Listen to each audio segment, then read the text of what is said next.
Hey, everybody. What's up? Whiskey Wednesday Nighters. What's going on, everybody? Welcome to the Mash and Drum Whiskey Room on another beautiful Whiskey Wednesday night here on the Mash and Drum. If it's your first time here, thanks for chiming in tonight. Thanks for being here live. This is my favorite thing to do in Whiskey Tube is hang out with you guys on these live streams and answer questions and interact with you guys. And tonight should be a pretty fun show. It's kind of a slowish time in whiskey right now. Not a ton of new stuff coming out. Really great single barrels are still hitting the market though, which is always good to explore. But as far as big releases, there's been a few here and there. But I think tonight we have an opportunity to try a few different new ones that I have, including some samples. I have a blind tasting, a little bit of a blind challenge somebody sent me. And then on top of that, maybe go through some of your live comparisons. You guys love when I run around my whiskey room and compare, different bottles across the spectrum, whether it be rye whiskeys, bourbons, single malts, whatever you guys want me to compare. If I have it here, then we'll do it. So thanks for chiming in. Look, guys, it's 7:30:25. I actually got the date right tonight. So that's a plus. That's a plus. Yeah, the Purple Jack is the reason why everyone's tuning in tonight. That is because it's the Jack Daniel's Blackberry. It's the brand new one. So yeah, I know you guys all tuned in to see a review on that one. Don't lie, you did. So before we kick things off tonight, let's get into saying hi to a few folks in the chat. Ed Williams 5917 is here. What is going on? Mr. JG is here. Nathan Jurgensen's in the house. We got Joey B. Is it me or the screen names different? These look like everyone has a different screen name than usually. Did YouTube change them out on you guys? What had happened was I don't know what's going on. They all look different. All right, let's try to navigate this because Joey Brown is usually just Joey B, and now it's Joey Brown. All right, Tim Romero 8824 is here. What's going on, Jim? Nice to see you, man. Patrick Grelick is here. Cheers, M&D friends. We got Jeepman 103. We got MJ TL3OB. It's like R2D2, but it's MJ. I know that, MJ. How you doing? Yeah, quick update on Kim. It was a very, very, very rough first couple days post her surgery, but I feel like we've maybe found a little bit of a groove the last couple days. Sleep is key. Sleep is the thing that's making her feel either really, just markedly better in the morning, or if she doesn't get enough sleep, she really wakes up and has a rough day, the pain, and she just can't get any sleep. So last night was like two nights ago, she had great sleep. She felt great. But the other night 3 nights ago, she had a great night's sleep. 2 nights ago was rough. We'll see how it goes tonight. We feel like we have the right combination of medicine. Sometimes the medicine will keep you up. So I think we kind of learned that, but overall she's getting better day by day. It's a time thing. So, but everything looks great. She's walking around. She's doing okay. She's being careful. So thanks for all your thoughts and prayers. I really appreciate it, everybody. I know she appreciates them. And me too. David Dracoff 99744. Cheers, JC. Longtime viewer, first time live. Some Remus warm up, then we'll see. What's up, David? Thanks for chiming in tonight. Glad to see you. Glad to see you live. MJ, let's see. Warren's Bar, back from vacation in your neck of the woods in Hocking Hills. Oh, very cool place over there. We got John Walker is here. We got Osifies. Cheers, all. Got my Cedar Ridge today. Yeah, if any of you patrons got your Cedar Ridges today and started cracking them open, let me know. Let's see. The Dr. Sped is here. We got Matt Betosh. No better way to end my day than with a Mash and Drum stream. Hell yeah, man. Maurizio Pastenes. I'm guessing that's you. We got Brian Shrimp is here. Ducky Doo is in the house. What's up, man? Michael Speakerman is here. We got Roger Reese. What's going on, buddy? Justin Bice is here. Chase Johansson. Top Dog in the house. What's going on, Top Dog? Norman Conklin. Hey, Fritzy is here. What's going up, Josh? We got Sweet Cindy is here. Cheers, everyone. Nick Foles. 3 pours deep of ECBP. It's a lit already. Dude, take it easy with that. Top Jimmy's here. What's going on, Toby? Nolan Nova's here. Evening Old Middle West Barrel Proof Ride to end the night. Hell yeah, Nolan. One of my favorites. Jeff Perkins is here. Tim Jurgensen is here. Jeepman is here. Peter B. Let's see. Who else? Joe the Sample Guy. We got Mike Goose. Big Vic is in the house. What's going on, Big Vic? We got Mark Bodies here. A little Kentucky Spirit in the Glen tonight from Wild Turkey, finishing the bottle. Bottle kill. EMC Rolls is here. What's going on, EMC? Nice to see you as always. Raymond is here. Mark Hoyle. Randall Erickson. Kenneth Clark is here. What's going on, Kenneth? Nice to see you as always. Keith Stepanski. Brian Shrimp. And a bunch more people coming in. I think I saw also Whiskey Mountains in the house tonight. Whiskey Mountains is running a very, very impressive and important fundraiser this week. So we'll get into that in a little bit as well. John Vornick, what's up, Jason? Missed the last couple of weeks, also taking a break from booze, but still got to tune in. Oh, appreciate that, man. Four Leaf Whiskey's here. What's up, Stacy? Jeff Winbush with the first super chat of the night. Prayers up for Kim. Get well soon. Thank you so much, Jeff. Appreciate that. Has to be something with the stream settings, JC. Jason C with the names. Really? Let me see. If I show the branding, I don't know if I could do anything with the chat in this.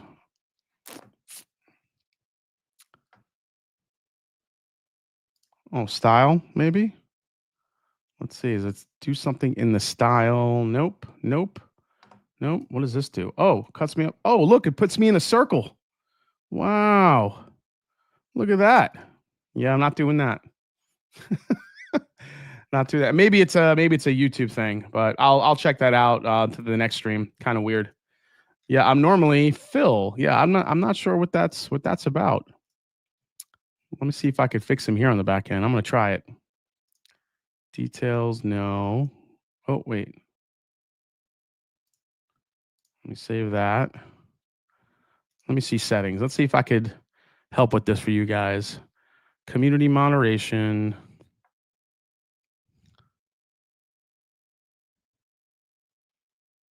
Okay.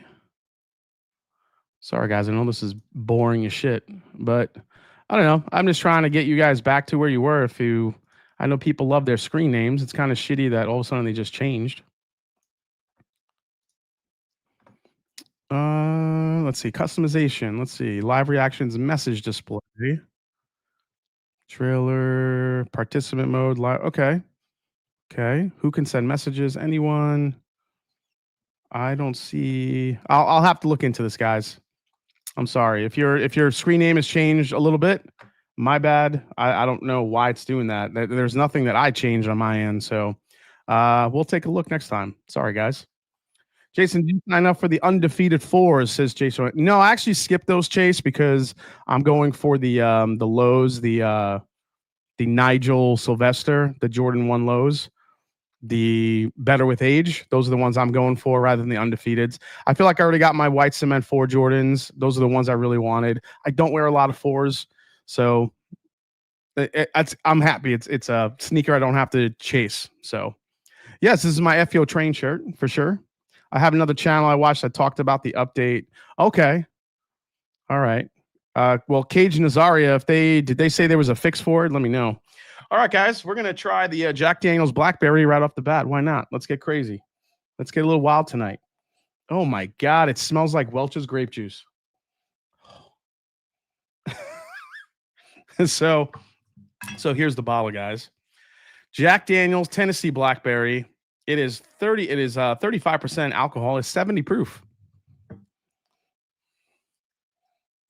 Man, is that sweet. If any of you guys ever had like Snapple raspberry iced tea, that's what it smells like back in the day. Like I remember like having Snapple in school. Even in college, they had a Snapple machine. We'd be pulling those raspberry Snapples out of the machine like really cold. This tastes like straight up Snapple raspberry iced tea. I know it's blackberry, but it's coming off that raspberry Snapple. I'm not going to have too many sips of that. I know that's what you guys tuned in for, but that is really sweet. You could probably put that shit in pretty much anything. Pour it in lemonade, pour it in iced tea, pour it in whatever. I'll have to do a double bass with that in the Crown. Yeah, exactly. Compare it to Crown Blackberry. Exactly. Please tell me they're Coy Hill barrels in there. Yeah, GW Gamble. These are Coy Hill Blackberry barrels. No, I'm not. That's not a thing. That is not a thing. Don't quote me on that. That's going to be the next thing. Jason says, Jason C from the Mass and Drum says, Jack Daniels Blackberry is from Coy Hill. And that's not a thing. I'd be curious compared to Starlight Blackberry. That's my go-to for lemonade mixing lately. I don't have that one. I'd be curious compared to yeah, that's my go-to. We need to get Jason a thorn bush from the band. Thanks. Now I can leave the live stream. Buy and back it up. Yeah, David, buy and back it up, buddy. Buy and back it up. It's a good summer sipper, as I like to say, a summer sipper. All right, so we're going to dive into a couple of whiskeys I've been dying to get to, haven't been able to get to. They're kind of popping up, on secondary. I haven't gotten a chance to taste them. One of them is a bourbon, one of them is a rye. We're going to dive into these here real quick. I got a couple new bottles, some samples to try, and yeah, it's going to be fun. So strap in. Let me know what you're drinking in the chat. Always like to see what you guys have poured. Some of you guys mentioned it earlier, but let's get into some of these. So first one I have not been able to get into is this brand new Bardstown Bourbon Company Hokkaido Mizunara Oak Barrel Finish Whiskey. This is the follow-up to the Cathedral with the pretty box and the tiny little 375 milliliter bottle. And I'll go through the details of this real quick because there's kind of a lot to dive into here. Good evening from Georgia, drinking a Hearst style. Oh, a Hearst single barrel. Awesome. They put 32-year-old Canadian whiskey in the JD Blackberry, can be turned into pancake syrup. Oh, that's actually a good call. It could be. Yeah, Coy berry. Let's just call it Coy berry. Yep. What? Strap on? Okay, Jay. Did I say strap on or did I say strap in? If I said strap on, yeah, that's another issue. Okay. All right, guys. Let me pull this up here because I believe I have the full press release up and running for you guys. Let's see here. Oh yeah, there it is. Okay. Here is the press release.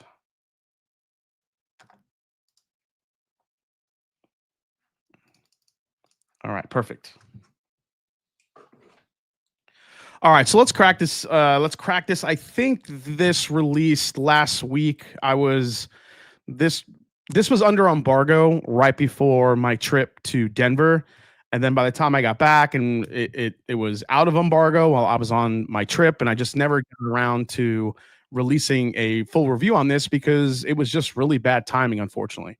So I felt like I did a live stream last week and I completely forgot about this bottle. I didn't notice it until I was setting up for tonight.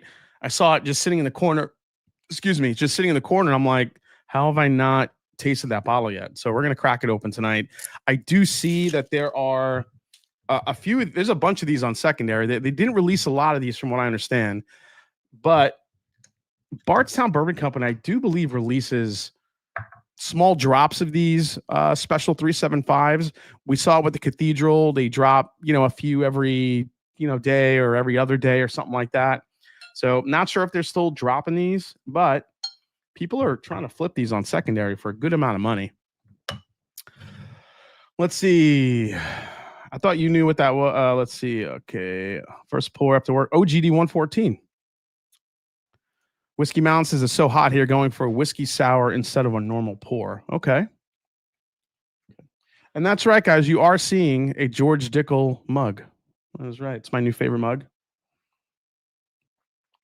Just because I did there to do a couple picks. So that was a lot of fun. The date looks right tonight. Yes, the bourbon nut. I said that before. I got the date right finally tonight. All right, so let's go into some of the details here. So we have there it is. From should I read this as Kermit the Frog? From the remote forests of Japan to rolling hills of Kentucky, Bardstown Bourbon, Hokkaido, Japanese Mizunara Oak. I can't do that the whole time. Bardstown Bourbon's Hokkaido, Japanese Mizunara Oak Barrel Finish, the latest small batch exploration from the brand's Distillery Reserve, takes consumers on a global journey of ancient tradition and bold exploration. Limited release continues okay, blah, blah, blah. It follows the acclaimed series debut of Cathedral French Oak, which was featured on CBS 60 Minutes. So this is an exercise in precision, patience, and artistry. After blending a thoughtful collection of 9 to 18-year-old age whiskeys, the custom whiskey blend spent an extraordinary 28 months finishing in 6 66-gallon barrels made of rare Japanese Mizunara oak, a bold maturation that reveals the character of this elusive wood. Nothing worse than elusive wood. That's what she said. Let's see here. Mizunara trees native to the Hokkaido province grow twisted and slow in Japan's most remote forests with rich volcanic soil that imparts notes of spice and umami flavors. Their scarcity and remote locale, along with the technical difficulty of coopering the wood, makes each barrel a feat of true craftsmanship. Just 6 barrels were used for this release, yielding a whiskey that is as exceptionally rare as it is complex. So, okay. This is 109.3 proof, will be available beginning July 11th, which is already out. Bottle of this one is $100, so $99.99. All right, let's get into this thing. The answer is yes. Yeah, Whiskey Mountains. This is what I needed, ham turkey. Sorry. You know, there's nothing like hearing a really good a review in Kermit the Frog. Okay. So they sent it out in this cool little box, very artistic, gives you that Hokkaido branding vibe, which is kind of cool. Very classic. Tell you what, it smells fantastic. Connoisseur Cigar, when does the Dickel mug pick video drop? I am working on a complete video for the entire experience I had at Dickel. The entire barrel pick process, what we selected, all that fun stuff. So you guys will get to see that. It's a lot of, this is, if you guys go back and you look at my Maker's Mark video I did a whole film a while back on the complete experience you get when you're blending your own Maker's Mark, your own private select.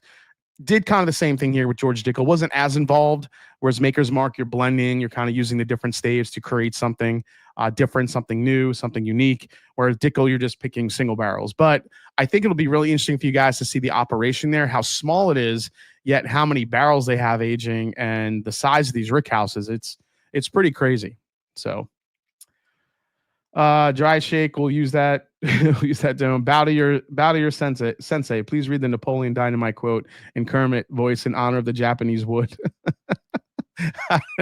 I don't know if I could even get through that with a straight face. Okay, here we go.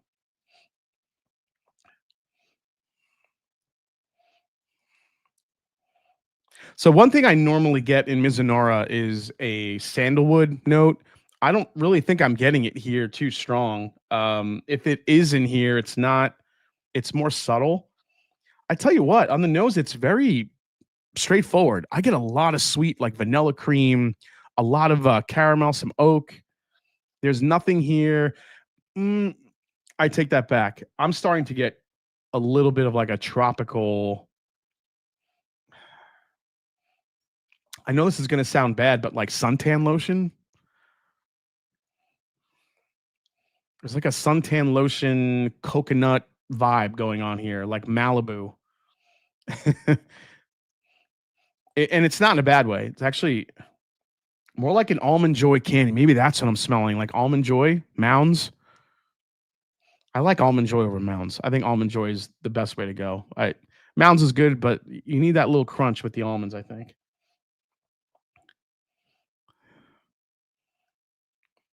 Yeah, it's a lot sweeter on the nose than I thought it was going to be. I've tasted a good amount of Mizunara, I'd like to think, and man, sometimes that wood just does really funky things to a whiskey. Either it gets extremely floral, almost to the point where they mention that umami flavor, and I know that word gets thrown around a lot these days. If you watch cooking shows, if you watch cooking competition shows and like Food Network and stuff, everybody uses the word umami now. I mean, basically, umami is a fancy word for friggin' soy sauce. That's basically what it is. It's like a deep, rich, earthy flavor. So when you hear that all the time, it's almost giving you this deep, rich, dense flavor, and that's really what they're trying to get across. But I could see that a little bit, at least on the nose, but really it's very sweet. So let's try it. Oh, don't knock that over.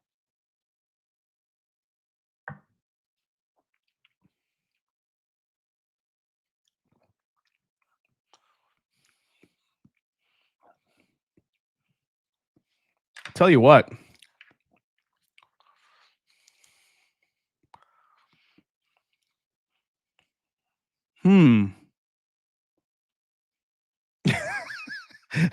so, so that's to ruin it. Oh, mommy. Jeez.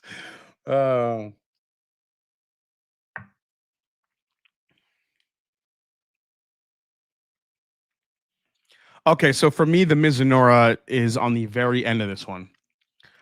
What I do get in the beginning, again, is that really ultra sweet profile. Again, the vanilla extract almost, dark brown sugar, dark caramel, and then it hits you with the age. I think then you get like the leather and you get the tobacco and these really nice aged whiskey flavors.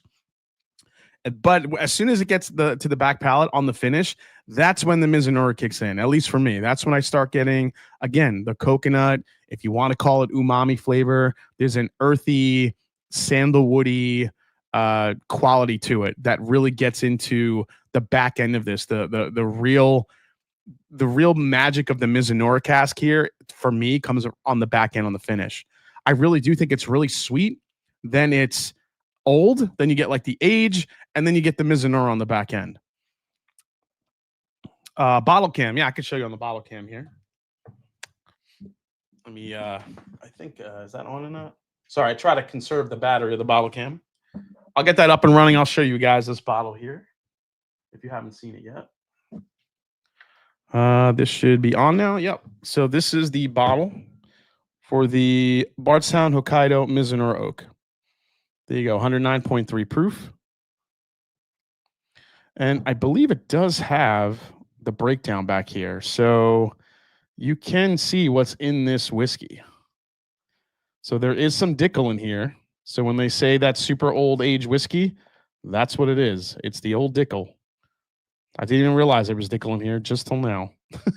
So pretty good blend. I don't really taste the Dickel at all, to be honest. I think this is a very, very, very sweet whiskey. A lot sweeter than I thought it was going to be. Like I said, Mizunara definitely can give you these earthy undertones. You know, I know it sounds weird, but I think when I get kind of like a ponzu or a soy sauce type of note, sometimes when I taste Mizunara, it can get that earthy and almost mushroomy at times. This one, however, stays a lot sweeter. And I think the little notes of Mizunara that you do get, especially on the back end, the coconut, let me get another sip here. Hold on.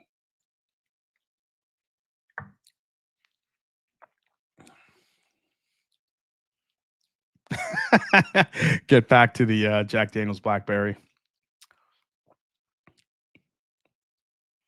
Yeah, that's good.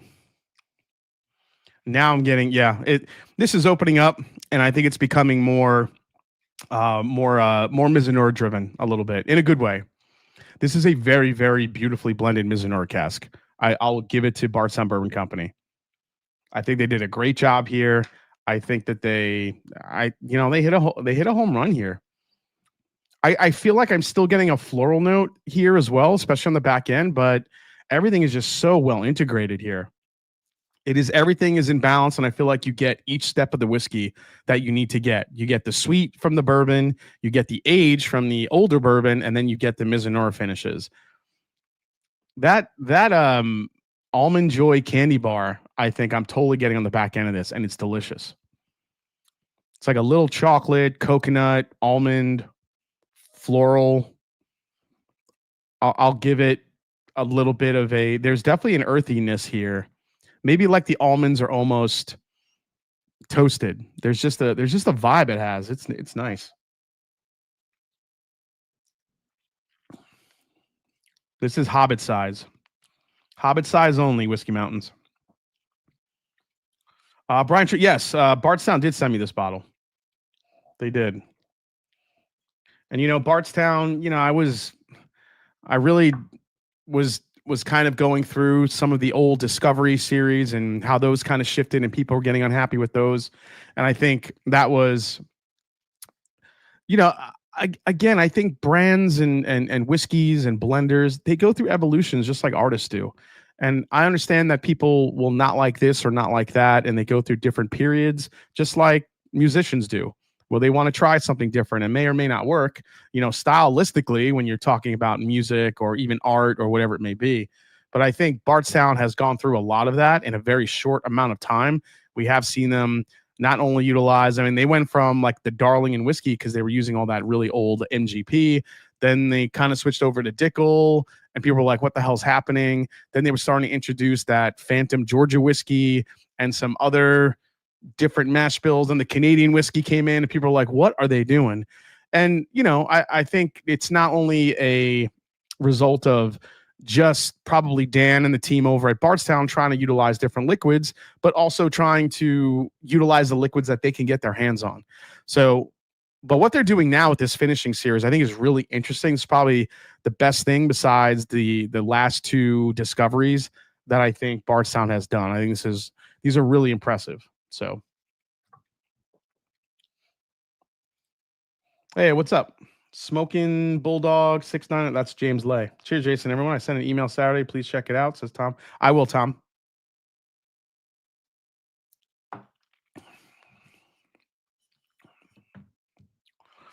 Yeah, I tell you what, if you gave this to me in a blind, I don't know if I would guess finish right off the bat, because there's just so much bourbon-esque, deep, rich flavors, not only the sweetness, but the age. I think if there's anyone that wants a very heavy Mizunara finish, I don't think that's what this brings. I think this brings a little bit more of a subtle Mizunara finish on the back end, at least to me. Smoking Bulldog, I don't know. Everybody's names are changed. I guess there was an update on the YouTube side. I'm not really sure why. I don't know if you guys have to go in your settings to mess around with that, but I guess we'll see. So, all right, I'm going to get into this bottle because it's a bottle I've been saying for the last damn 2 weeks I'm going to try, and I still haven't tried it. One of my favorite ryes that releases each and every year is the Michter's 10-year single barrel rye. Now, unfortunately, the prices on these just keep going up and up and up and up and up. I think these are at what, 200 and $2.25 now. I have the press release here. Let me check it out.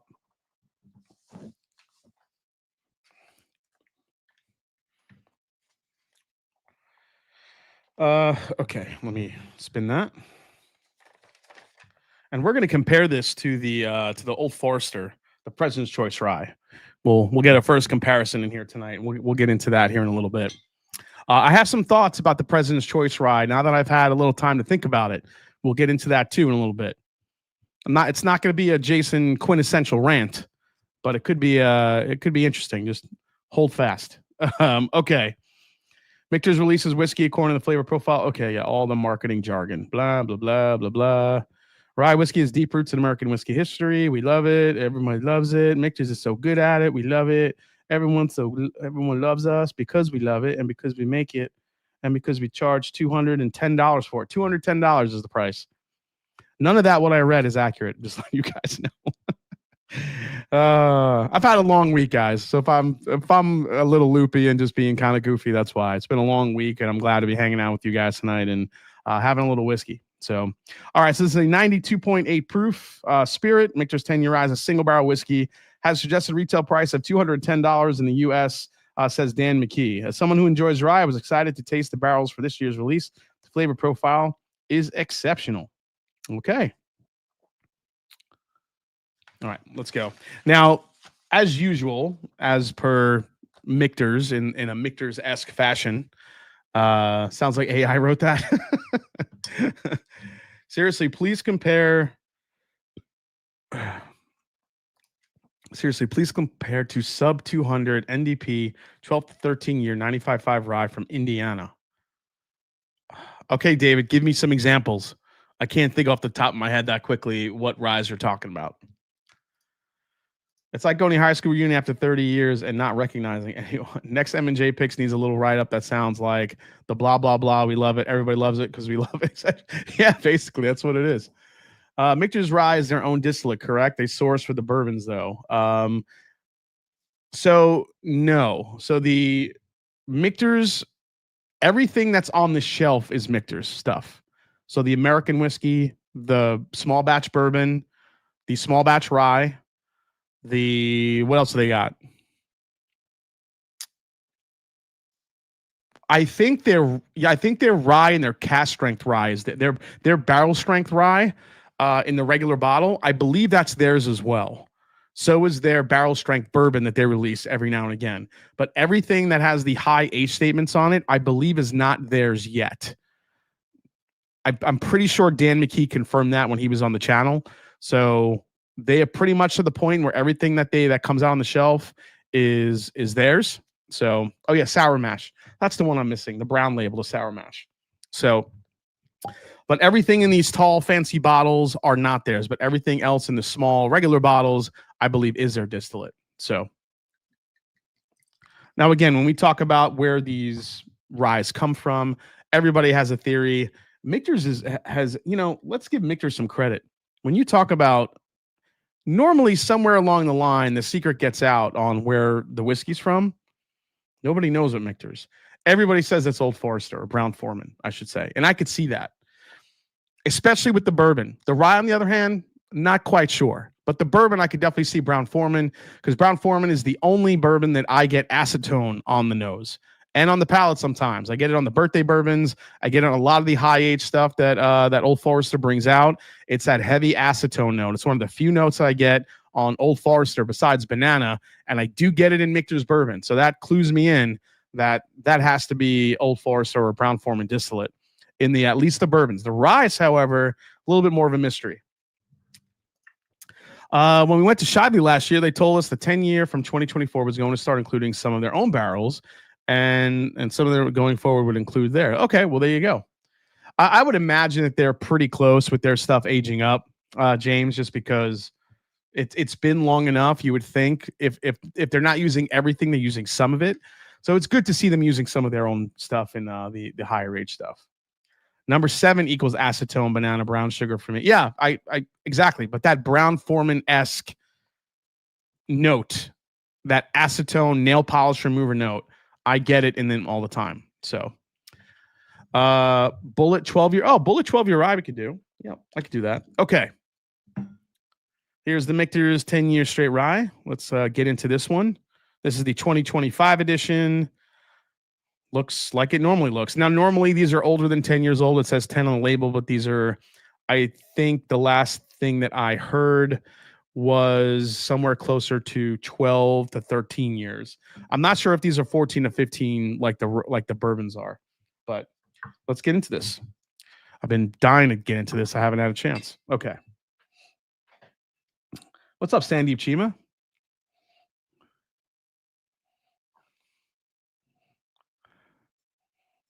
All right, so a little bit more rye heavy than past single barrels I've had. These aren't, at least on the nose, this isn't as sweet as some of the other 10-year single barrels have been. Yeah, guys, while you're here, hit the like button. Appreciate it. 331 people watching, 338, not bad for a hot Wednesday night in July. Appreciate everybody being here.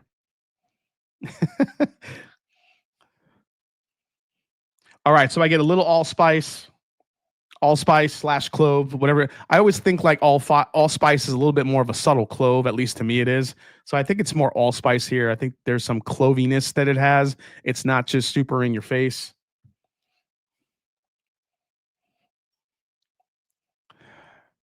It's black tea for days. There's so much black tea. I mean, it is a sweeter rye. Caramel, vanillas, it's there. It's subtle, but I really do think that the rye notes are more in your face here. Definitely a lot of black pepper.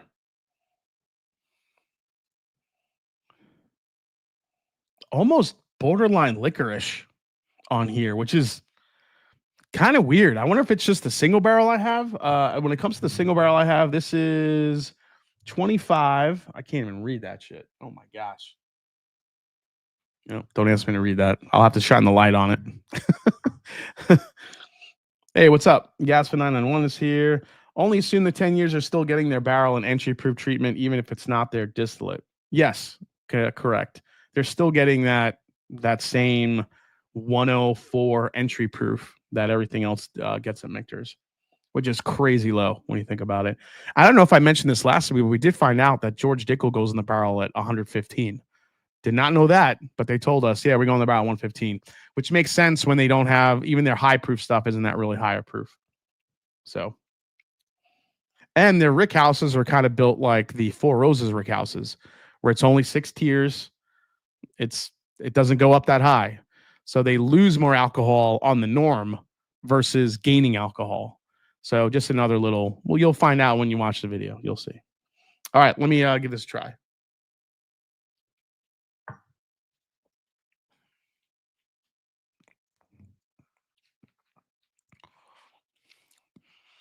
I'm just not crazy about that barrel. This is more so Michter's has always kind of branded themselves as a 10-year rye that's a Kentucky Rye drinkers rye.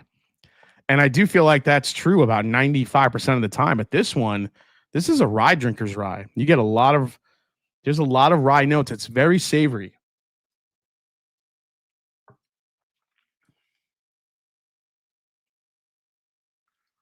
The sweet is there. That Kentucky rye aspect of it is there. The caramel, the vanillas, the little hint of like a toffee, I think comes in right there in the mid palate quite a bit.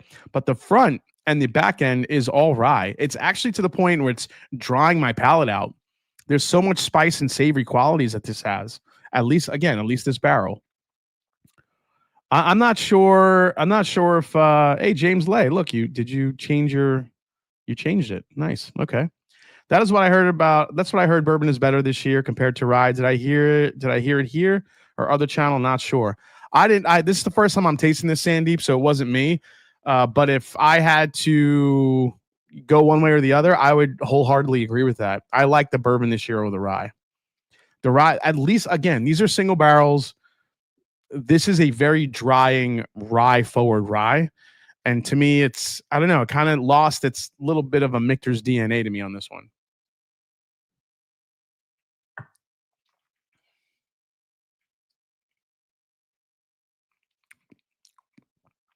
Yeah, I'm not really digging this one. You know what? You guys requested maybe the Bulleit 12 year. I'll pull that out. Let's see how it does.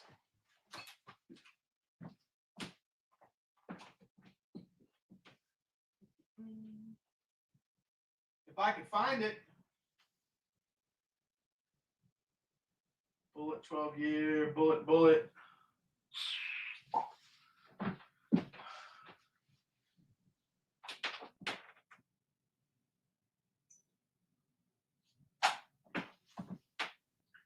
Chattanooga.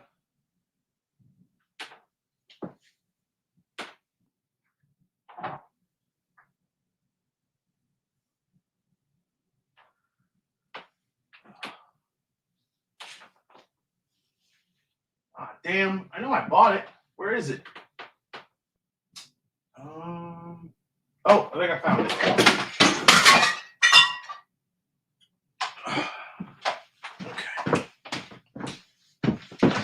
I found it. It was hiding behind a taller bottle. Okay. All right. So Bulleit 12 year comes in at, what is that? Oh, 46% ABV. So only 92 proof on this as well. Let's see which one I like.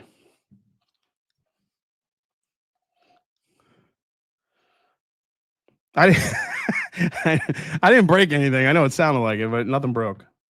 I fell, casually sits down like nothing happened. Yeah, don't worry about it. Nothing to see here.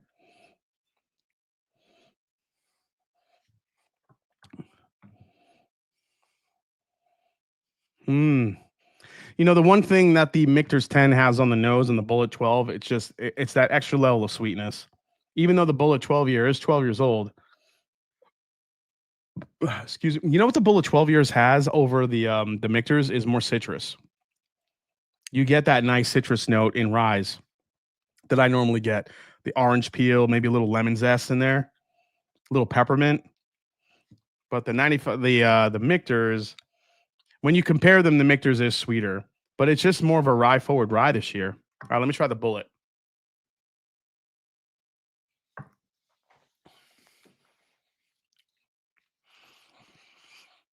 Dude, that tastes like a York peppermint patty to me.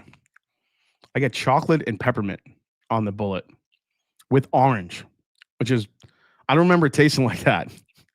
Yeah. Wow. Okay. I gotta say, I might like the Bulleit. Now, the Bulleit 12 just being that low of proof isn't really going to hold a lot of attention for me, but I think overall, I it doesn't dry my palate out like the Michter's 10-year does. Jason, does the Michter's rye come with the fishnet? I didn't get a fishnet on it. Jason just dropped a plate from the Titanic worth $50K, but he lost no whiskey, so he's cool as a cucumber. That's right, Whiskey Habit. Anyone seen the Knob Creek 21 year yet? I don't think that's dropping until the fall time. So keep an eye out, probably September. I think that's when that's going to drop. If it's mid to late August, I wouldn't be surprised, but I think September should be when we see that. Most of the once we get into late August, September, that's when all the drops starting. So I think the Knob Creek 21 that's when we're going to see. Nick Foles, he's got a request from everybody. I need y'all's help. I'm going to buy the store tomorrow, and I need a new high proof bottle. Should I get a Buccaneers 15 for $329? Elijah Craig toasted barrel proof for $110. New Bookers for $110. ECBP 75. Okay, Nick. So the Elijah Craig toasted barrel proof, that's a skip for me. I did not like it. I tried 3 different barrels, and again, I don't really like toasted too much. Those kind of suck to me. I didn't like them. They were too just woody and almost aspartame tasting. New Bookers for $110. You could skip the shit out of that. Do not buy the pond batch. Nope. Unless the Buccaneers 15 if it's a buffalo turkey, hopefully you could try before you buy that. Again, there are a lot of bad buffalo turkey barrels out there, but if you can't taste it and you don't want to roll the dice on a $350 bottle after tax, the ECBP B525 is really good this year. So I would just go that one.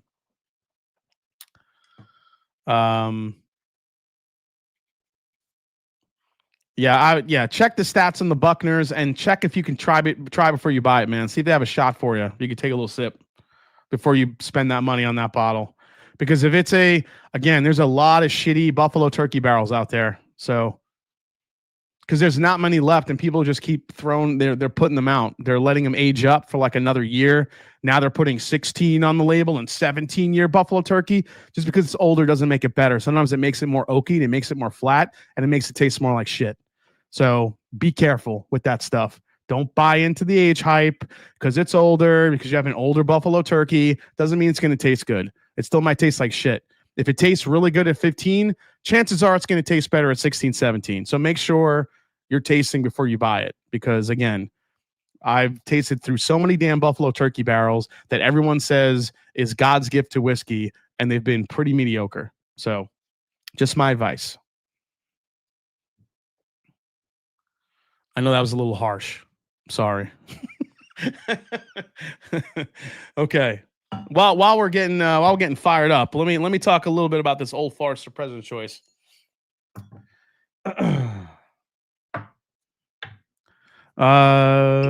Okay.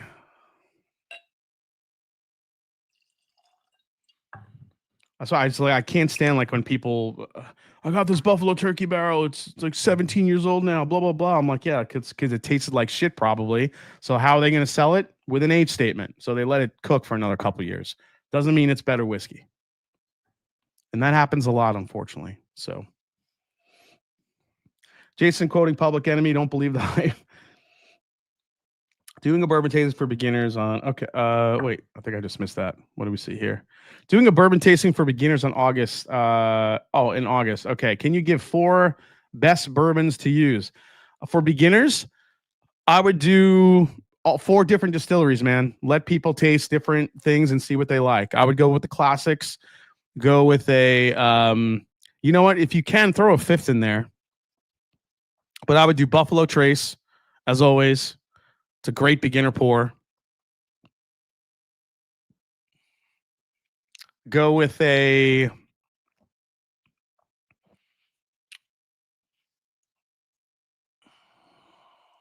God, there's so many these days. It's like, oh my God, just doing beginner pours. Do a Heaven Hill barrel. Whether you do the 6-year bottle and bond, I think that's a great bourbon for people to try. I wouldn't do the 94 proof one. I would just go right to the 100 proof. Do the 100 proof bottle and bond 6-year. I think that's a great one to do.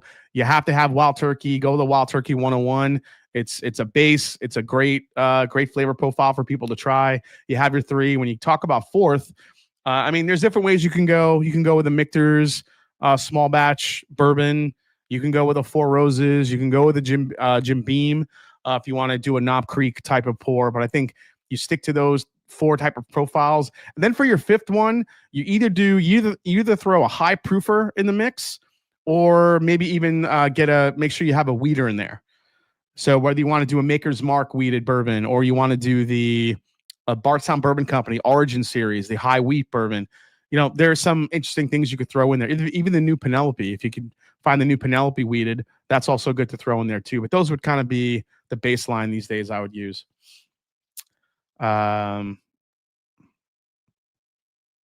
Yep, Knob 9, Michter's Bourbon. Yeah, a lot of people chiming in.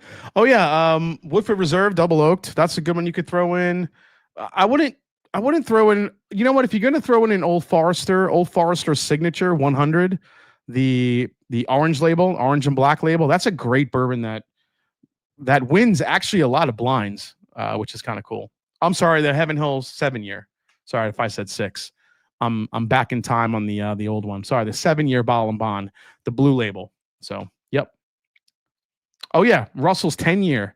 If you want to introduce something with some more age to it, get a Russell's 10-year is nice and cheap, and it's 10 years old, 90 proof. You can go that direction. So yeah, for sure. All right, here's the thing with this Old Forester President's Choice.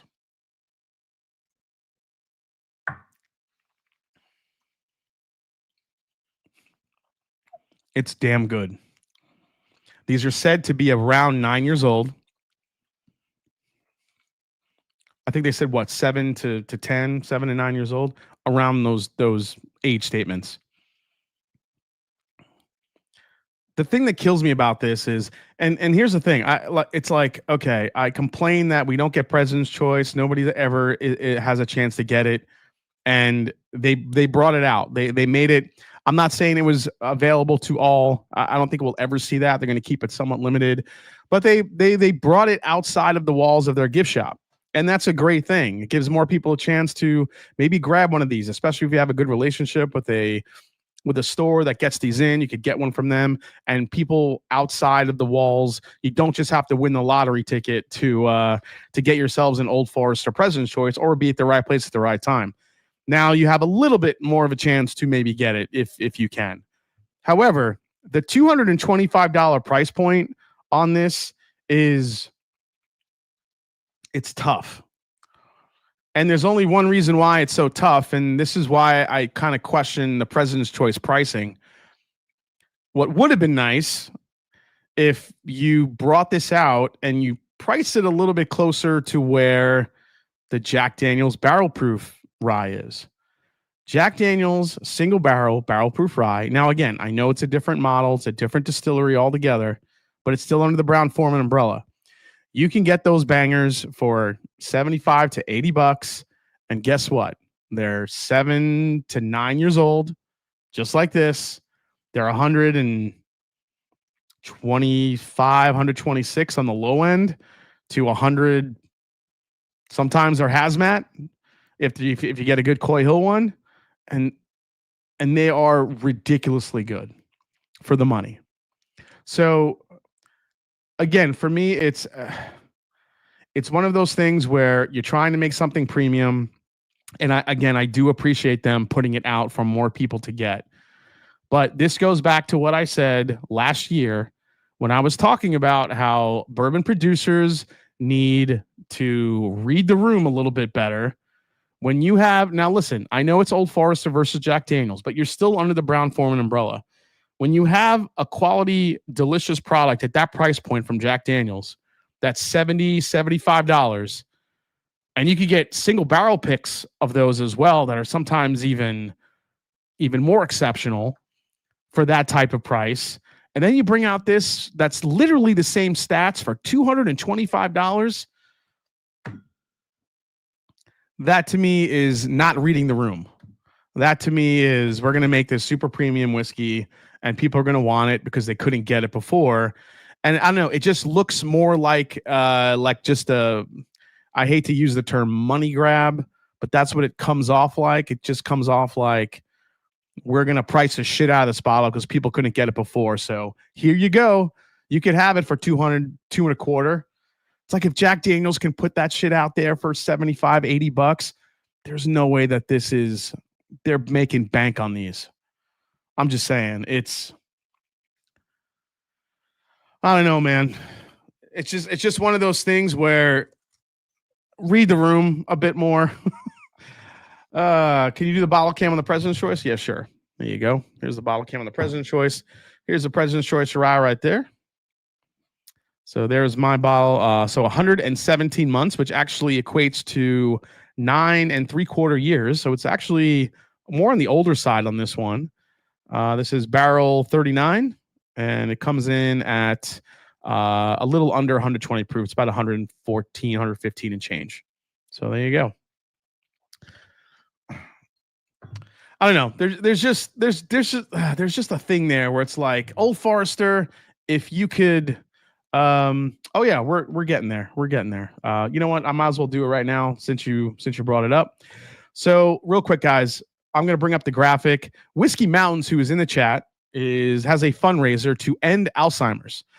I do believe, and forgive me, Adriana, I think it was your dad who had Alzheimer's, or somebody close to you, or your grandparent. I forgot. And I know that my grandmother dealt with dementia, which is just, it's so debilitating to see, especially someone you love kind of forget your name and forget who you are.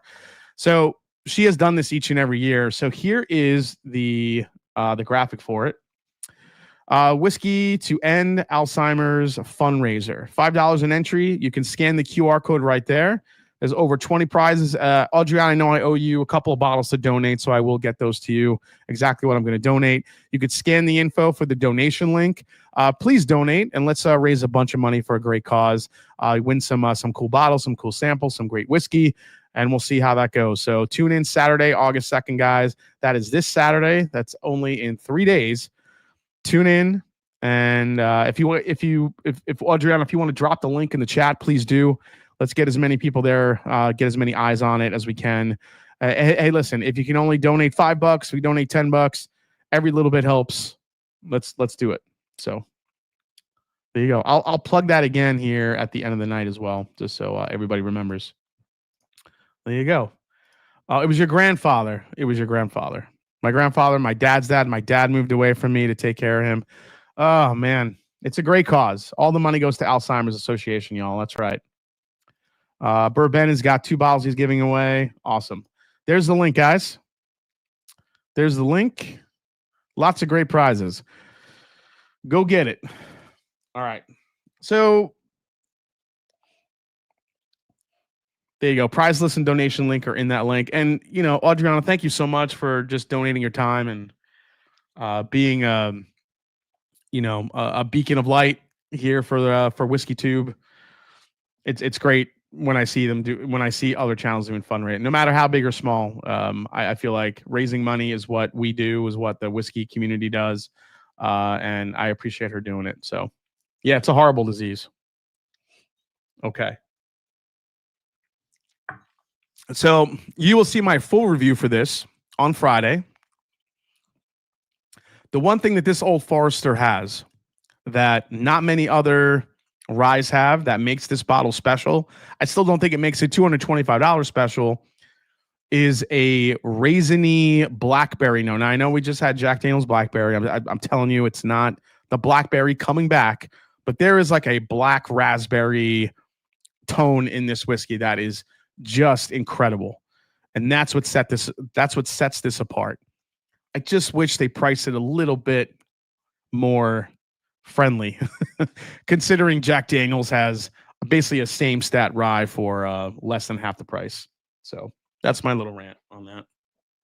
Told you it wasn't going to be terrible. Mix the President's Choice with the JD Black. No, Kenneth Rathburn. Now you're just crazy talking. You know what that President's Choice rye doesn't have? TH Handy Delicious. Prove me wrong. Tom, it's not even in the same ballpark. David Dracoff. I could see what you're saying. Thomas H. Handy though it's candy. It's rye candy. So if that's what you like, then that's what you like. But I think the President's Choice is just a different animal versus Thomas H. Handy. I think there's going to be people that like, that are going to like the President's Choice over the Thomas H. Handy and vice versa. I just don't think there's a definitive, this is better than that one. I mean, you can say that. Doesn't mean you're right because palates are different. But I prefer darker and more dark fruit. So for my palate, I would probably like the President's Choice over most Thomas H. Handys more often than not. There have been some very, very special years of Thomas H. Handy where I'd probably consider it my favorite rye that I had that year. It just depends on the time of year. So, yep. Let's see. Blasphemy. All right, let's get into a couple of other bottles here. So what do we got? I think we got some samples I got to get into. There's a lot to get through here. All right. I'm going to get to the first impression of the newest 13th colony here. You can get a GTS/02 what? Been grabbing every 1 to 13 Jack Daniel's single barrel proof rye I see, and they're all over 135 proof. That's right. If you see a 113, folks, on the neck tag of that Jack Daniel's rye, that's a Coy Hill, baby. And that means buy. That just means buy. That's it. Yeah, you can get a GTS 2024 for basically the same price as a President's Choice on secondary, which is crazy when you think about it. All right. So even though this looks like a regular bottle of 13 Colony, this is actually something new from them. I'll bottle cam this in a second. That is not the press release. Oh, it's in my pocket. GTS 24 is GTS 24 is really good. I really enjoyed GTS 24, 2024. Okay. This is all crumbled in my pocket. Sorry. Okay. Let's get into this, guys. 13 Colony to launch first small batch cast strength Southern Rye. So this is their first cast strength small batch bottling. So let's see here. The fan demanded and long awaited 120.7 proof limited release cast strength Southern Rye whiskey will be available in select markets and online beginning in mid-August 2025. Our community asked, and we are answering. This summer, we're releasing our first ever small batch of cast strength Southern Rye whiskey, building on the popularity of the flagship Southern Rye and past releases of our single barrels of cast strength rye, says Maxwell Darby, president of 13 Colony Distilleries, whose flagship Southern Rye whiskey is known for the French oak spiral that smooth out the harsh rye spice and create a balance of flavors that appeals to all whiskey drinkers. We selected 80 rye whiskey barrels for the batch number 1 and let time and our South Georgia climate do their work. It doesn't disappoint, and we can't wait for fans to try it. So let's see. Cast strength Southern Rye whiskey has defined tasting note. Oh, I don't want to read the tasting notes yet because that's too much. Okay, mash bill. It's a 95.5 rye. Let's see. It will be available in 15 states: Arizona, Arkansas, Colorado, Connecticut, Delaware, Florida, Georgia, Kentucky, Maryland, Michigan, Missouri, Oklahoma, South Carolina, Tennessee, and Texas, and through select online retailers, Sealbox, and Bourbon Outfitters. So we'll have a suggested retail price of $89.99 to $99.99, depending on the distributor. Okay. So there you go. This is their new small batch. I'm guessing that their cast strength ryes were so popular and their single barrels that they wanted to small batch it and make a lot more of it. And I think this is just a way for them to scale it up. So there you go. So this is, let's see, distilled in. Why Why do they make the text so dark?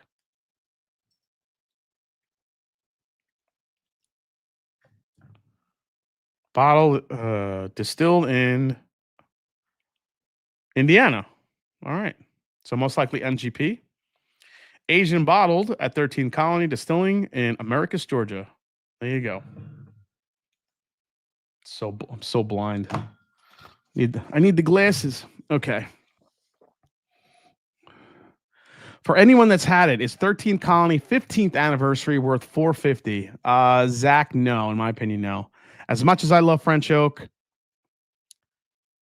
So this is MGP, right? They just don't say it. Yeah, they don't say it, but if you see distilled in Indiana, that's 9 times out of 10, it's going to be MGP or Ross and Squibb, whatever you want to call it. Yeah, I don't think the 13 Colony 15th anniversary is worth that much. I would honestly rather go for like a batch 1 or batch 3 of the double oaked, to be honest. So if you're going to spend that money, I would go after that over the 15th anniversary. The 15th anniversary is very good, but I don't think it's worth that.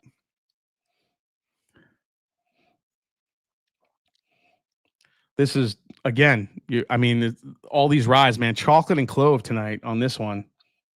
Chocolate and clove and molasses all day long.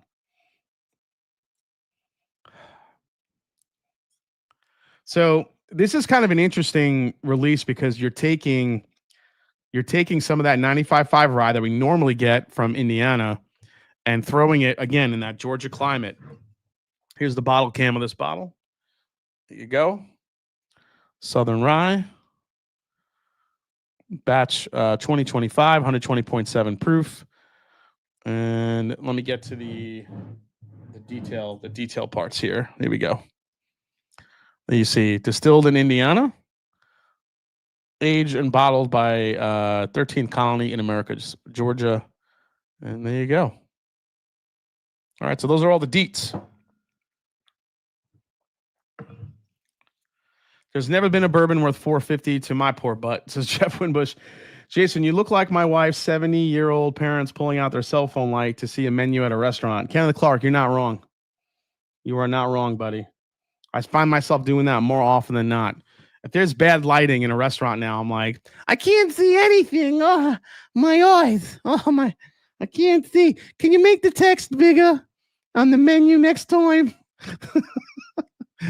Now I'm doing my mom's impression. Man, it smells delicious. There's also, I don't think it's coffee. So it's not coffee bean where you get like that little bit of a bitterness. It's more of like it's almost like a brewed coffee, like a freshly brewed coffee that's just, it's not super strong. Maybe there's some milk in it and it's a little bit sweeter. It's a little bit lighter.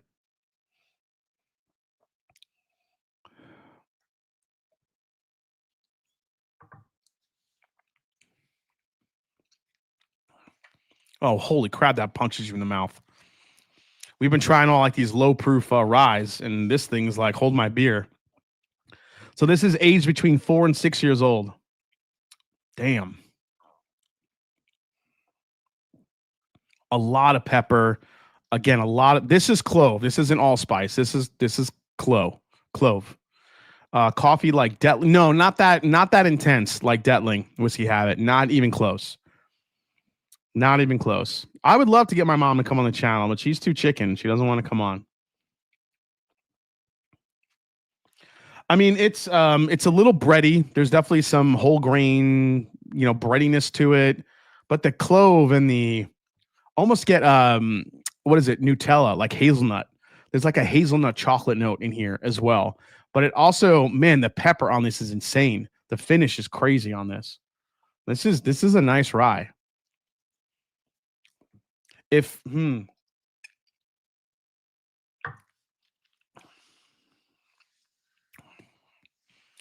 got some sweetness too, man. That hazelnut praline type of note that it's so good. Shit, this might be my favorite rye tonight that I've had. That is really good. It's not holy cannoli level, but it's good.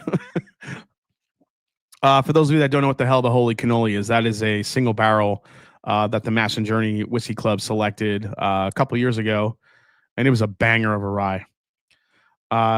And actually, good news. We just found out that we got on the list for 13 Colony for next year. So that's good. We haven't been able to get on their list for the last couple of years.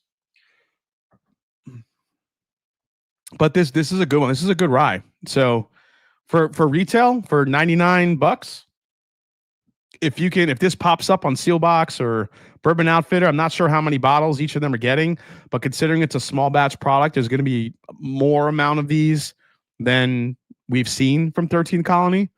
This might be one you want to pick up, especially if you're a rye fan. You got to like spicy rye, though. This isn't a Kentucky rye by any means. This is very spicy, in your face, proofy rye. It's got some sweet there, but it's not your caramel vanillas. This is more of a darker, molassesy, peppery, I would say hazelnutty type of flavor profile here. That's all kind of intermingled together. And then what you're left with on the back end is almost like a crushed red pepper. It's got this really nice intense heat, though, that fades away quickly, but also lingers a little bit. Oh, that doesn't make sense. What I mean when I say that, it's like when it hits you, it's like, holy shit, like you really feel like the heat from it. But that only lasts it's almost like wasabi. If you've ever had wasabi where you have it and then it hits you like really quick with some heat, but then it dissipates quickly. That's what I mean with the 13 Colony. Just gives you a little bit of this really big burst of heat and pepper on the back end, but then it dissipates. It leaves a little lingering spice to it, but it's not that intense heat. All right, last sip here.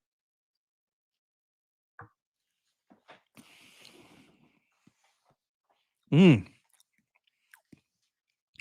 bready. It's sweet. It's getting more molasses too. It's like the best ooey gooey parts of like a pecan pie, right in the middle, which is fitting for Georgia. I just figured, oh yeah, that's kind of a Georgia thing. All the pecans. You wonder if all the growing pecans in Georgia somehow influence the barrels at 13 Colony or any other Georgia whiskey. You wonder. Group chat, can we encourage Jay to sip some water? Yeah, wasabi. Yeah, we'll get there. I have water right here. I'll break out my Dickel mug. All right. Damn. Some good whiskeys tonight. We're just going through it. Old Ezra 7. Kind of another nice, another good budgety rye whiskey. So, all right, let's dive into what else do we have to go through here tonight? Let me do a couple news stories, give the pal a little bit of break before we get into a couple more samples, and then we'll get into the blind tasting. So, not much to talk about here. I think the big news was this monster. Oh, there it goes. Weller. We're back. Buffalo Trace has unveiled a pair of ultra-aged Weller wheat whiskeys. On Friday, Buffalo Trace Distillery announced the new additions to its wheat whiskey portfolio, Weller 18-year-old and the second edition of Weller Millennium. Both expressions aim to demonstrate the aging potential of wheat-based whiskey and build on the legacy of the original wheat bourbon brand. Weller 18-year-old is the oldest age-stated whiskey released under the Weller name to date. It's bottled at 90 proof, and it features a wheat-forward mash bill and will first be sold through global travel retail outlets. Weller Millennium number 2 is a blend of vintage straight wheated bourbons and wheat whiskeys distilled in 2001, 2003, and 2006. So pretty good ages in there if you do the math. Now, Weller Millennium 2, bottled at 99 proof and sold. Wait, what does that say? Oh, price at $7,500. All right, the Weller 18, I haven't seen the price for this yet. I'm going to guess that this bottle is what? That Weller. Why is that one $7,500? That's nuts. I'm gonna guess the new Weller 18 is. I'm gonna say it's a little cheaper. I'm gonna say $3,000. $3,000 for that one. Let's see what it is. It says it is. Weller 18-year-old will be released at a suggested retail price of $500. per 700 milliliter bottle. The whiskey will be available first at Los Angeles International Airport, John F. Kennedy International Airport, and London Heathrow. The 18-year-old whiskey has aromas of age. Oh, okay. It just gives you. Oh, okay. That's way cheaper than I thought it was going to be. Wow. Okay. Only $5. That's so nuts to me. Like the disparity in pricing is just crazy. Weller Millennium is still $7,500 at 90 proof. I'm sorry, 99 proof. $7,500. And Weller 18 year is coming in at $500 because it's only wheat. What? Because it's only wheat whiskey, I'm guessing. Is that why they left it so cheap? That's crazy. I don't even know how to process that. That's really crazy. That is just weird. Yeah, but you got to buy. Yeah, you got to buy the plane ticket first right now to get it. So yeah, I mean, hey, well-to-do travelers that have a shit ton of money that want to buy these things, you know, $500 for that Weller 18. If I saw it, I was traveling, I'd buy it for $500 just to give it a go, give it a try. But that Weller Millennium, that thing could sit on the shelves and become a damn museum piece. I don't care about that one. That's crazy. The problem AI has with ER 10 years, the problem I have with Eagle Rare 10 years, the proof, says David Selby. Maybe Buffalo Trace is giving back in some way. I just, to have that type of price difference with two wheat forward whiskeys is, I don't get it.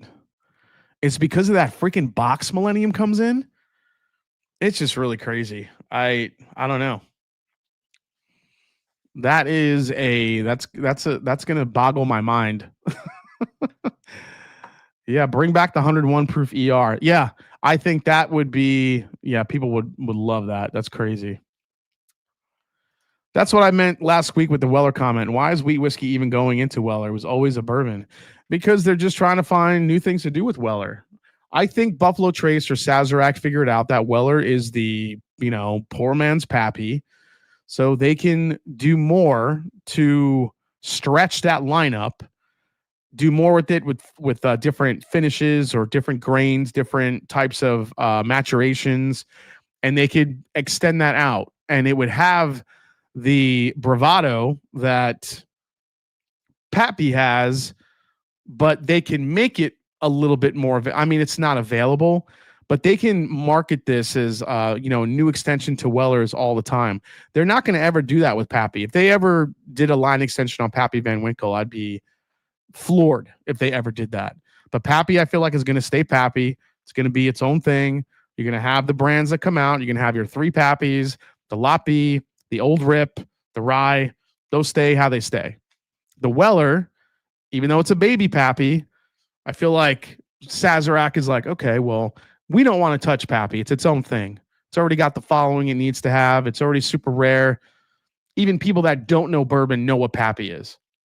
Weller, that's the thing that we can extend, and we can make that thing crazy. Let's see what we can do with it. I don't know. I just think that's why. I think because Weller for so long has been poor man's Pappy, and they can build on that marketing without having to touch the actual Pappy Van Winkle. At least that's my theory. The people targeted to buy the Millennium walk around with $5,000 in cash in their pocket and Amex Black Card and have their driver pick up on their way to their private jet. I mean, you're not wrong. Weller is very overrated. You know what? I do enjoy Weller 107. Just give me the antique and I'm happy.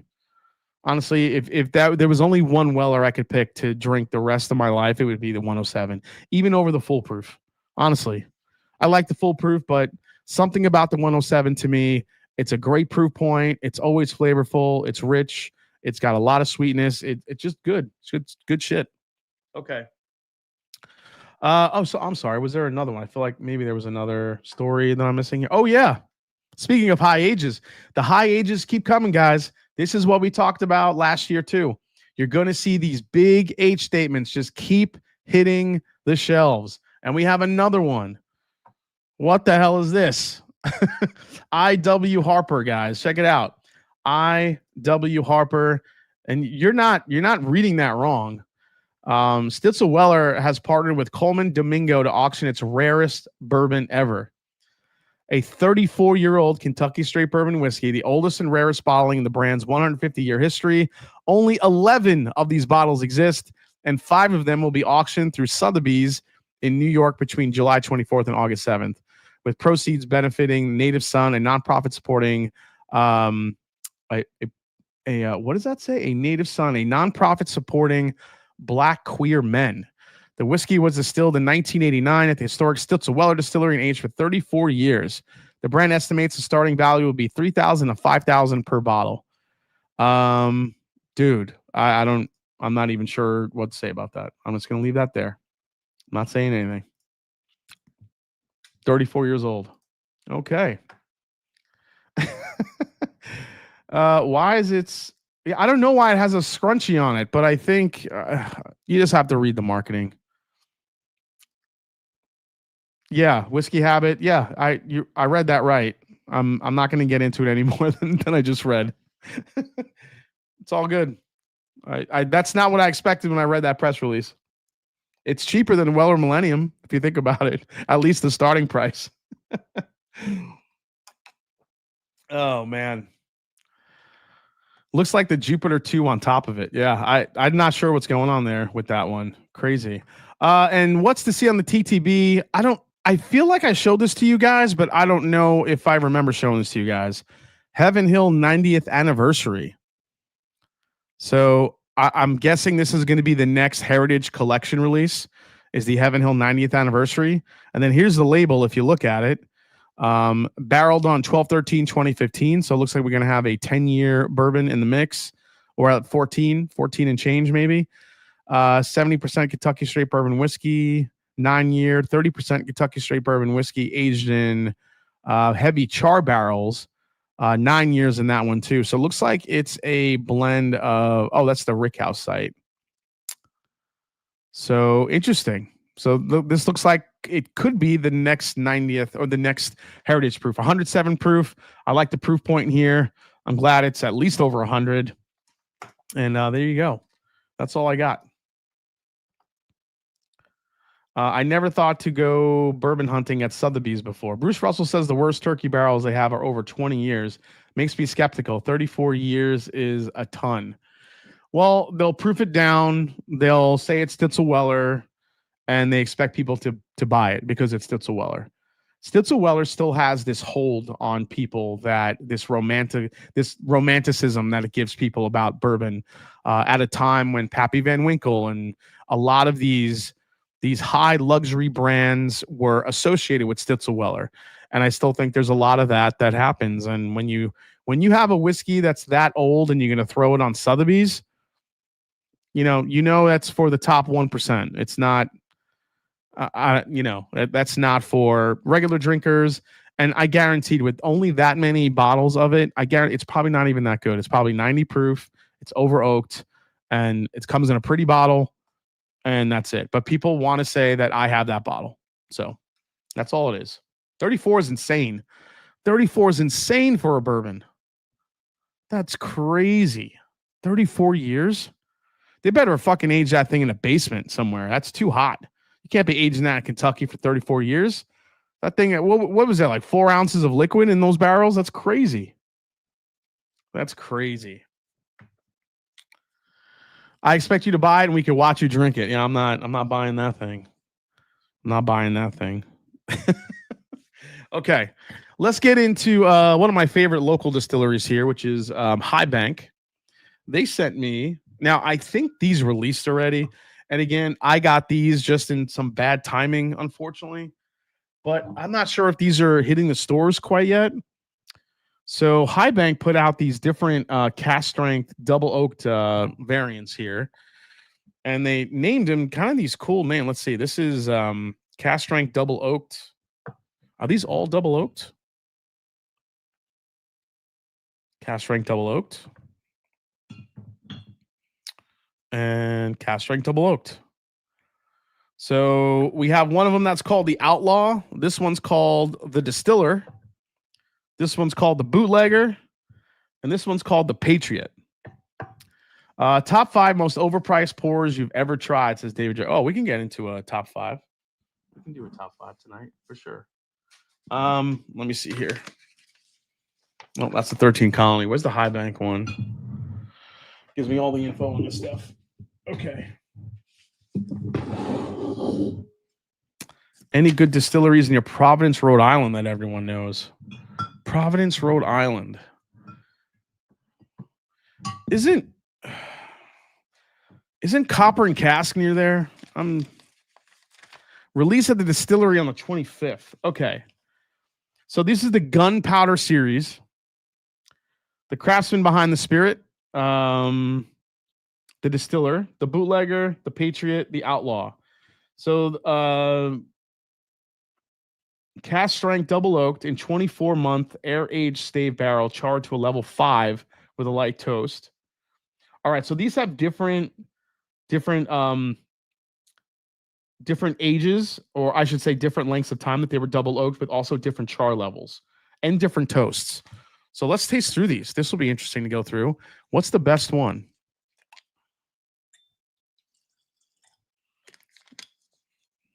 Let's see what we got. Then once we go through these, I'll let you guys toss out some comparisons for me to do, and then we'll get into the blind tasting tonight. So if you have a comparison you'd like me to do tonight, start teeing it up in your head. Don't put it in the chat now, but start thinking about it. And as soon as you have it, I'll if I have it nearby, I will grab some and do a quick a few comparisons for you guys tonight. Okay.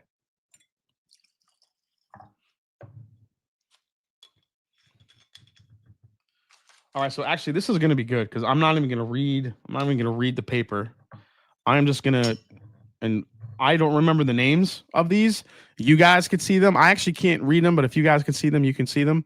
I'm just going to go through these 4, and I'm just going to kind of whip through these and taste them, nose them, and see which one ends up my favorite. Then I'll kind of reveal to myself. I don't remember which order I put these in. So let's see what we got here. Now, for those of you that do not know Whiskey War, High Bank creates Whiskey War. High Bank is a local distillery here in Columbus, Ohio. They use a high rye blended mash bill to create their Whiskey War. They've been putting out these very, very popular double oaked casks the last couple of years. My group got to do a single cask with them, which was absolutely fantastic. So they're obviously leaning into more of this double oak since it's so popular. So let's see what we got.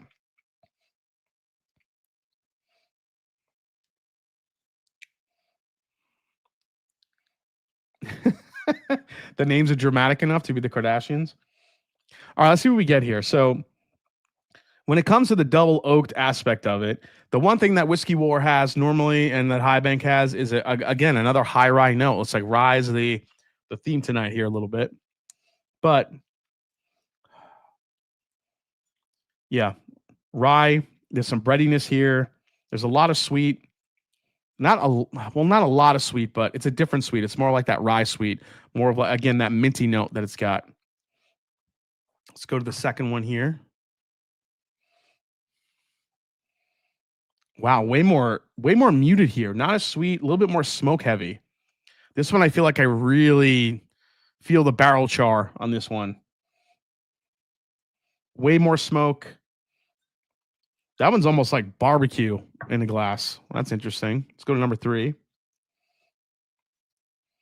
Number 3 might be my favorite note so far because it's got the rye, it's got the double oaked, but it also has a really nice level of sweetness here.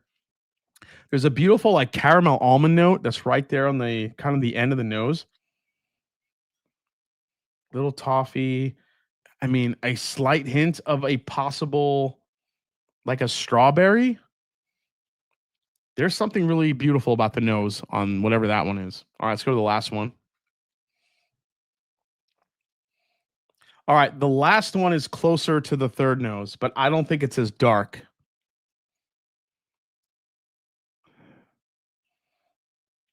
Okay, Let's go to the first one. I'm just going to whip through these here.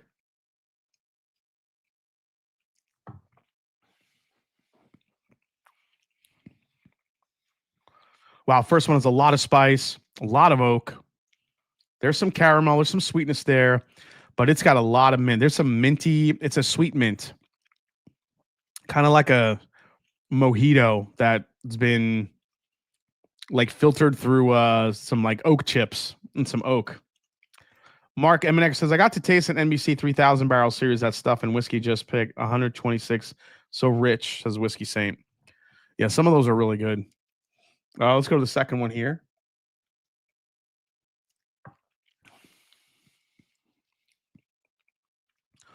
Oh, the second one, which I wasn't crazy about on the nose, is a banger on the palate. That is everything you want in a double oaked. It's oaky, it's chocolatey, it's sweet, it's spicy. Damn. Is Jason picking a Reveries? Yes, we are slated to go to Reveries in September. So yeah, we will be at Reveries rummaging through all of Jay's barrels. Let's go to the third one.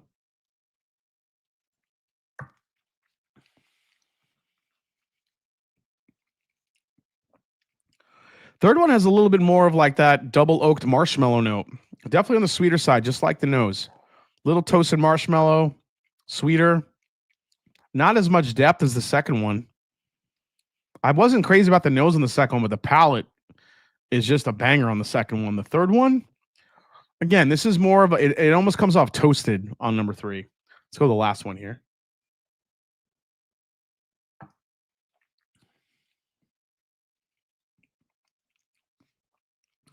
The last one's very similar to the third one, but I think there's just a little bit more darkness to it. So I think my order is going to be 2, 4, 1, 3. 2, 4, 1, 3 is my order for just tasting these. So let's find out. Let's see, 2, 4, 1, 3. Which one was last place? The last place one was the bootlegger. Let's find out what the bootlegger was.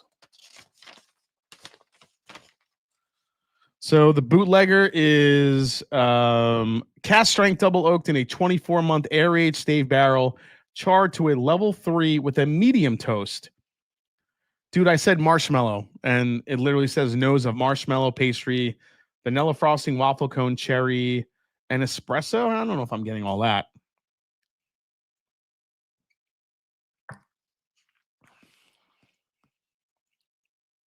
Yeah. All right, next one was number 1 for me, which was the Outlaw. The Outlaw is a cast strength double oaked and 24-month air aged stave barrel to a level 3 with a medium plus toast. What's a medium plus toast? What does that mean? The first one's medium toast. What's a medium plus toast? Are you saying that barrel needs to lose weight? Like, what does that mean? It's a plus size? I don't know what plus toast. What does that mean? I think it's the first time I've ever seen that. I'm gonna have to ask Adam at High Bank what the hell that means. Medium plus. I think he's saying that barrel's a little bit chunky in the monkey. So I think that's what he's saying. That's very insensitive. Okay.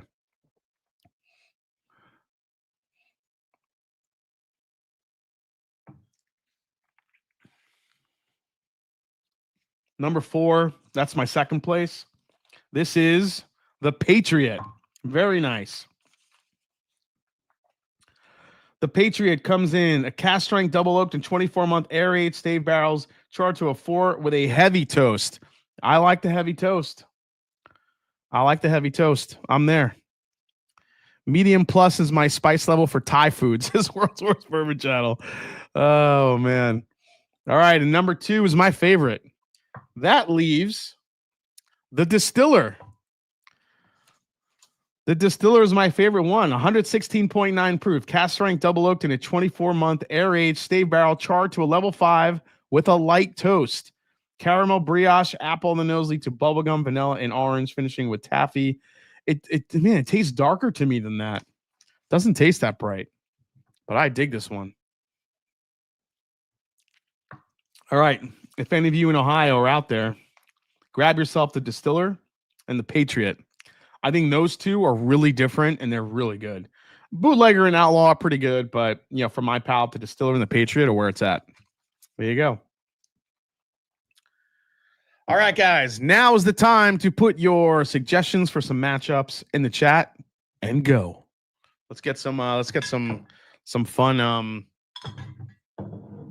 get some fun comparisons out there. I know you guys like when I chase myself around the room and I fall on my ass, but let's see what we got. Raven versus Russell's 13 2025. Ooh, that's a good one. It's like an extra medium. Fitz 7 year versus Granddad 7 year, says Wayne. You know what, Wayne? I would do that, but my Fitz 7 years upstairs. I can't get it right now. I should have brought it down. My bad. But you know what, Wayne? That's a great idea. I'll do a double bass on it for you. I'll do that. The old holiday weeder versus the upcoming weeder, says Kenneth Clark. Kenneth, I'll do that on a live stream. Private one. The wife versus the ex-girlfriend. Your best Russell's pick versus 25, Russell's 13, Russell's 15.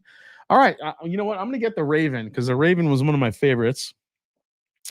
This won my favorite bourbon of the year so far this year. So let's do it. Let's do Raven versus this year's Russell's 13. Right? This is it. Yep. Spring 2025. Versus, let's throw another. What else do we want to throw in here? Get a third one. Versus GTS 24? Dude. Oh my God. I'll do the Old Forester Barrel Provider versus my favorite JD Rod. That's a good one too. All right. Do you want to do the GTS 24?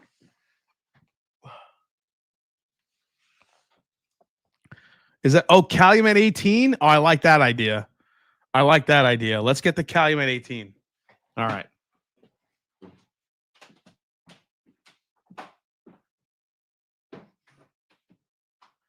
What's in the box?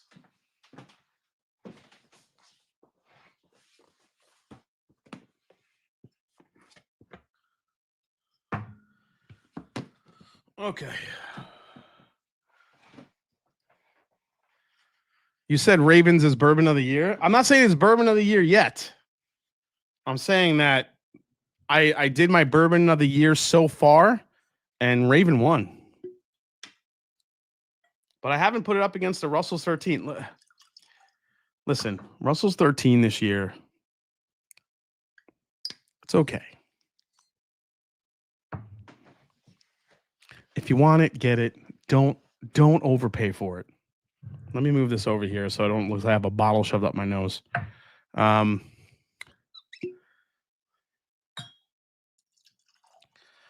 I've actually shared this bottle. If you guys listen to the Bourbon Hunters on a podcast, I brought this bottle over and they all hit this bottle pretty hard. So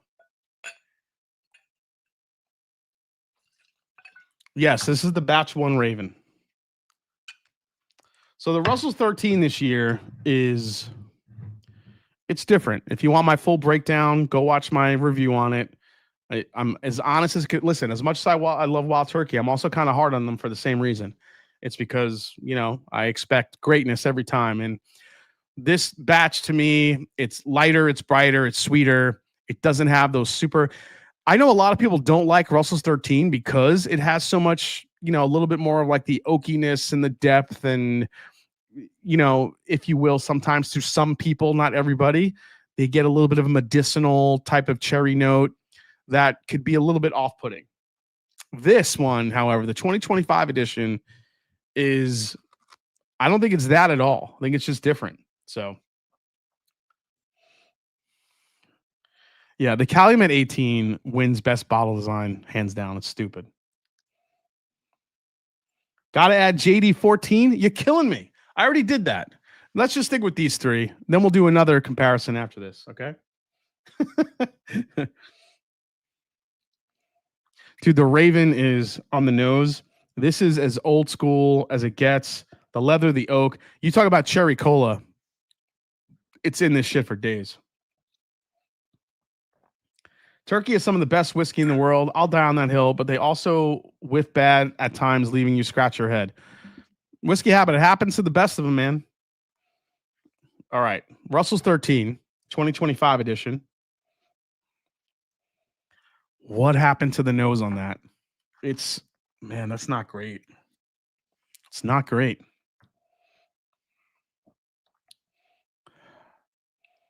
It's like vanilla wafer cookies.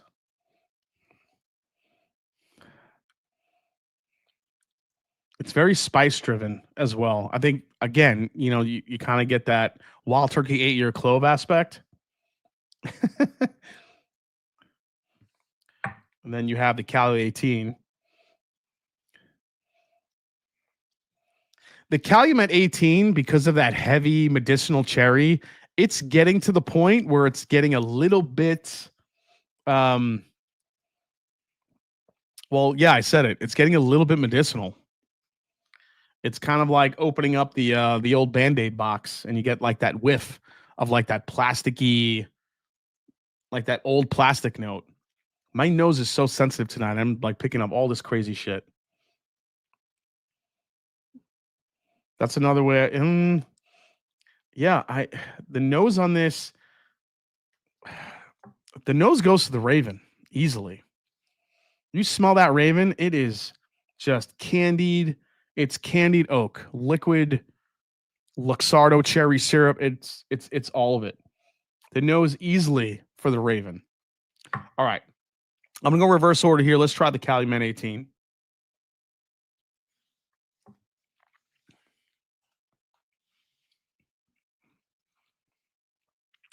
I don't know. I don't get it. I get it, but I don't get it.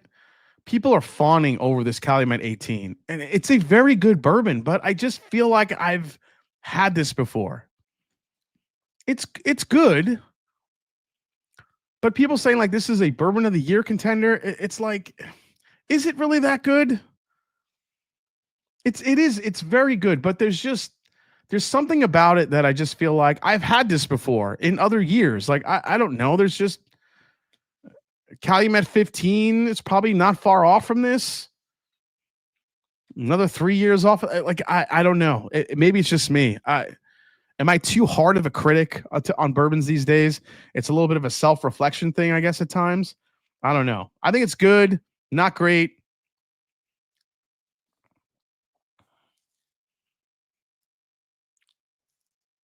I don't know, man.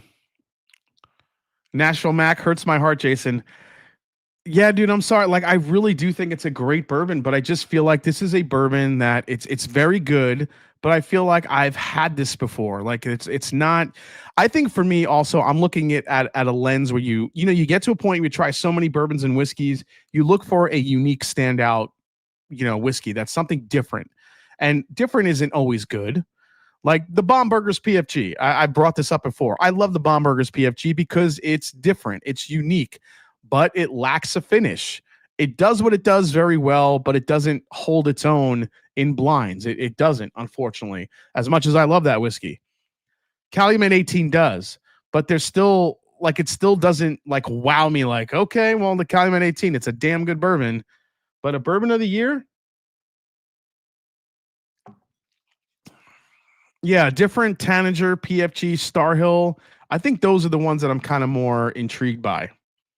But that's not to say the Calumet 18 isn't good. It's a damn good bourbon.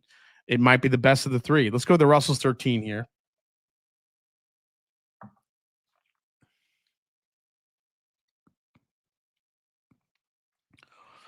What the Russell's 13 lacks here in 2025 is that depth, the super aged depth.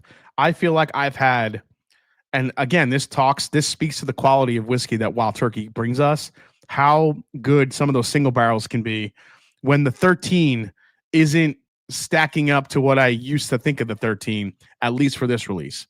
It's brighter, it's sweeter. I know the proofs are getting higher. That's something that Bruce Russell has mentioned, that the proofs at Wild Turkey are overall going higher and higher, which is interesting because it's just something they have to kind of manage, because now They're having to proof down their whiskeys more. Is that attributing to the flavor profile difference? But it's clear to me that the Russell's 13 here, they went a little bit of different direction. Maybe they opted not to use as ultra aged barrels as they did in the past. And there's a big difference. You could taste it.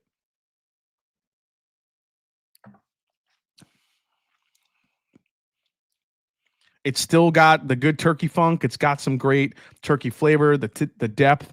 There's some depth there, but it doesn't have the big, bold, oaky, rich, molassesy depth that we're used to with Russell's 13. So I think it's missing there a little bit. All right, let's go to the Raven. God, the Raven's nose. This is a candle. It's a bourbon candle.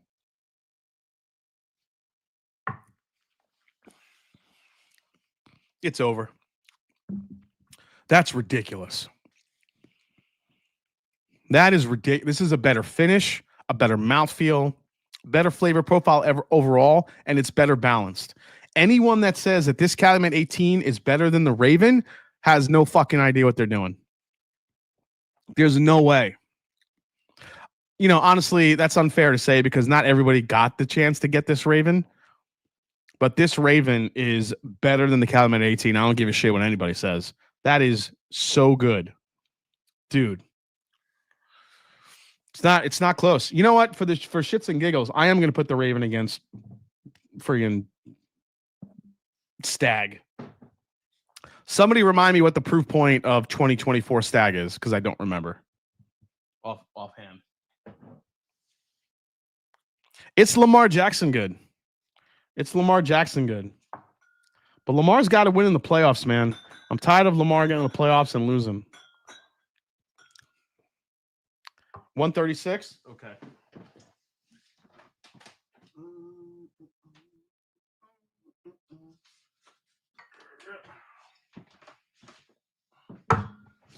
I got it right here.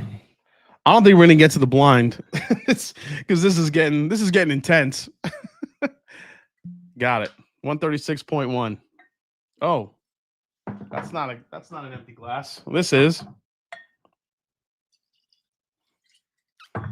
So just so you guys know, the Raven has whiskeys in it that are it's a blend of 14, 10, 9, and 9-year-old whiskeys. And they're different mash bills. They're sourced from different. I'm not going to, decode it and get into the whole. I think there's some Heaven Hill in there. There's two Ross and Squibbs, 2 Kentuckys, Heaven Hill, and I believe that could be Turkey in there. So that's the blend. Actually, the 14-year in this it's the least. It's 11% of the blend, but the 10-year in here is more of the blend. It's like 40-something% of the blend. So, all right, drink the Dickel water. All right, Adriana, I got you. Thanks for looking out for me. So, Sandeep Cheema, Raven is the name of the bottle. Reveries is the brand. Let me bottle shot this before my battery dies here. So Reveries is the brand started by Jay or Take. So Jay is the Jay West who started basically the bourbon, the R Bourbon. He pretty much heads up the R Bourbon Reddit, and he has been sourcing these barrels for a few years until they were ready to come out into different blends. And I just realized now he put the word bespoke on the front of that bottle. I'm gonna freaking kill him for that. Oh my God. I can't. Bespoke is one of the marketing terms these days that just gets under my skin. Ugh, I hate it. It's so bespoke, man. That's right. It's so bespoke. We're just going to make a completely bespoke brand they're all bespoke. We bespoke the shit out of it. Bespoke is a fancy word for custom. It just means you made a custom blend. It means custom. Oh my God. These are a little bit closer than I thought they were going to be. Bespoke. But I love Jay. He's amazing. And the whiskeys that he is putting out with this Reveries brand, honestly, guys, if you want a chance to get one of these, they are available. You can just join the R Bourbon Reddit. I know some people stay away from Reddit, but if you join the R Bourbon Reddit, you get on the email list. You get put in a lottery to get one of these bottles for each release. They're not in stores. They are hard to get, but if you're lucky enough to get it, he's got some pretty special barrels, some pretty special weekends, pretty special whiskeys that he releases through here. So that's right. I'm gonna make a drum key release just called Bespoke, just to piss myself off, to be honest. Okay. George T. Stagg versus Reveries. Honestly, Reveries has the more balanced nose because my Reveries is so candy. It is so candy sweet. The Stagg, Bespoke is smooth, man. Ben Singer. George T. Man, this is so good. What George T. Stagg has is that old, beautiful, dusty library book, leather chair, mixed with everything covered in Luxardo cherry. Oh my gosh. Yeah, you see this a lot. My brand is altering the paradigm of bourbon. Or we're bringing something new while paying homage to the distillers of old. Dude, get a new script. Stop having AI write your shit, guys. Let's go. Come on.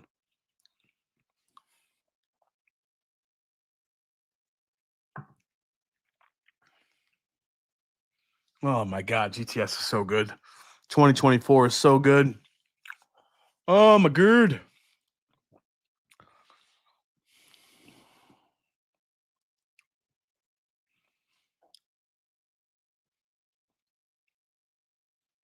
I walked into a pissed off Jason. I'm sorry, because I'm in marketing, and just the more press releases I read from these bourbon brands, like these days, it just pisses me off more and more. It's like, just be honest with the drinkers, man. You don't have to contrive this whole story. I get it. I get it. I get you have to sell bottles in different ways, but you got to remember, most drinkers or most shoppers don't read press releases. They just care what's on the bottle, and they care what's in the bottle. If you just tell them honestly what's in the bottle, and if it's good, it's going to sell. I will say bottle design and bottle labels do make a big difference. I'm not going to discount that. That's a fact. Some bourbon labels, some bourbon bottles people will buy just because of the packaging. And that is something that cannot be disputed. It is what it is. But when these press releases come out and they write this stuff and they use words like bespoke and ethos and paradigm shifting and whatever else crazy jargon they want to write, it's ridiculous. Just talk to us like regular people, dude. You don't use these stupid words that everyone else is using. Drives me nuts.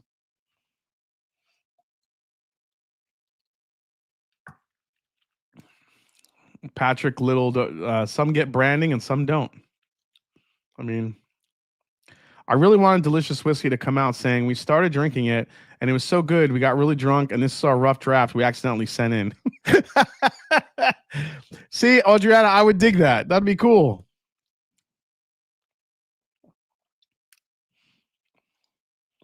You know what? I got to say, I think I still like the George T. Stagg better, but that Raven is a lot closer than I thought it would be. The Raven is an absolute banger this year. And so far, I don't think I've had a bourbon yet this year that surpasses it. To be honest, I don't think I have. And that's with Jack Daniels 14 included. I'll take this over Jack Daniels 14. I'll take this over Calumet 18, as we just saw. I'll take that over Russell's 13. I don't give a shit. That's freaking amazing. I like bespoke hides. Jason, make a rant T-shirt with all of your favorite words. I should. That'd be cool. That'd be cool. I like. I mean, I don't know, man. It's just everything's exceptional. Exceptional is another word that's overused in bourbon marketing. Everything's exceptional. This exceptional. This exceptional whiskey, this exceptional cask. We only chose the most exceptional barrels. Everything's exceptional in whiskey marketing these days. It's crazy. All right. Black Bourbon Family's in the house. What's up? What? Jason and Brandy here. We enjoyed City Field, had pastrami, chopped cheese, and tacos. All were fire. Oh my God, Jason, you had a chopped cheese. God, do I miss a good chopped cheese? There's nothing like a New York chopped cheese, man. Jay, that 14, could that 14 be turkey? And the Disco 12 had turkey, we think. Was there just some dang good 14-year turkey that's floating around? Well, here's the thing, Whiskey Habit. A lot of people are thinking that all that turkey that was floating around with that mash bill could have been the buffalo turkey stuff. So if you kind of go back and you look at the labels where it had that mash bill and you look at the ages and do the math, it's like, oh shit, that all this like higher age turkey that we're seeing in blends the last few years, or last couple years, I should say, that might be the buffalo turkey stuff. So it makes more sense when you think about it, because there was so much out there. People were just, pun intended, gobbling up those barrels. So maybe people were just buying those up and they ended up in blends. So that's what I think it is. Think about it. People are thinking it's just like straight up, wild turkey. No, I think that's the buffalo turkey stuff that's been out there for sure. Glad my kids are sleeping. Blue Jason is out tonight. Jason, did I send you a sample of the Conviction Double Oaked, says Whiskey No? I don't know. Did you? You might have. Distilled in Frankfurt. Buffalo turkey is the biggest scandal in bourbon in the last 5 years. As is the Power of Whiskey. What about Malort? I mean, used to think single barrels were profile rejects. I used to think single barrels were profile rejects. That's not the case everywhere. I think that used to be true for a lot of places. Maybe it still is true for some places, but I know with a fact, Jack Daniels, Buffalo Trace, and a couple of other big distillers, they hand select. You have to, if you have a single barrel program, you have to select some really good single barrels for the program. You can't just throw mediocre ones in there. There are a lot of mediocre ones that get selected, but that doesn't mean that they have some really good ones in there. Can we get a bespoke Blue Run aged in the ethos of space? Lionel G, you just made me almost throw up in my mouth, but I appreciate that. It's exceptionally bespoke. If there's a whiskey that comes out there that says it's an exceptionally bespoke bourbon, I'm gonna buy it just so I could smash it with a hammer on camera. Top 5 overpriced rant-worthy pours. Oh my God. Did you bespeak about Jack Daniels? No, I haven't received the new Jack Daniels yet. I have one on the way. It's coming. So as soon as I get it, you guys will see a release. I've heard nothing but great things about it. So we'll see how it is when I taste it. Also, what happened to the 15-year Jim Beam experimental that was floating around in totes, Doc Swinson's, a few years ago? Well, it all ran out, buddy. I think that's Aaron C. So if that's Aaron, if that's you, it all ran out. That's what's going to happen with the Buffalo Turkey eventually. Like I said, unless some people are still sitting on those barrels to age up a little bit more because they know it tastes like shit and they have to sell it by an age statement rather than it being actually a good barrel. So, okay. Let me see here. What's I'm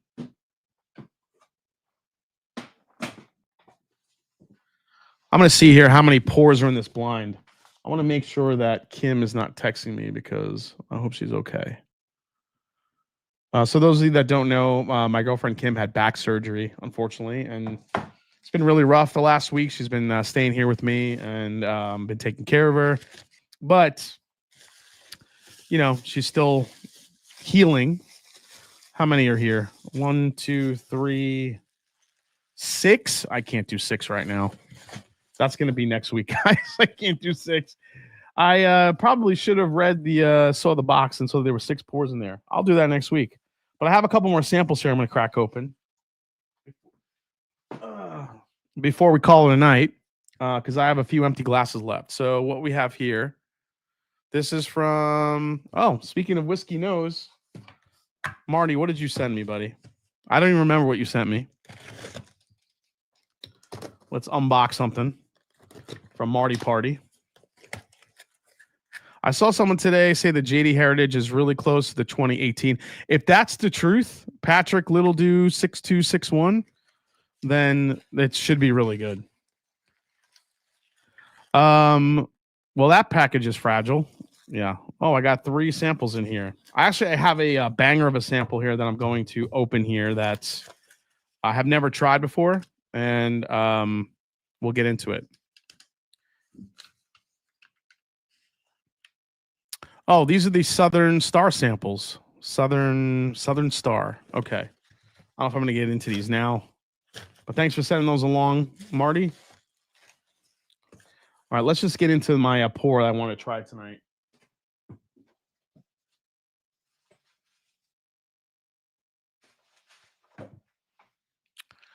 Here it is. We're going to do an old school comparison.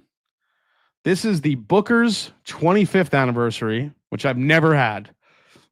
And I think I have a tiny bit left of Booker's 30th. So for the last comparison of the night here, we're going to put Booker's 25th versus Booker's 30th. Let's get it. Real quick, I just saw that Rarebird 101 chimed in. We have something that David and I are working on.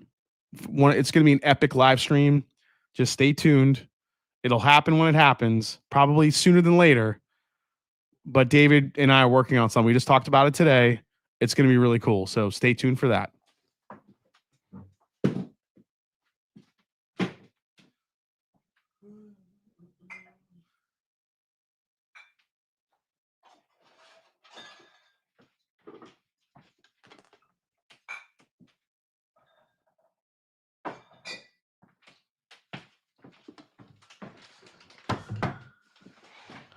All right. Hold on a second.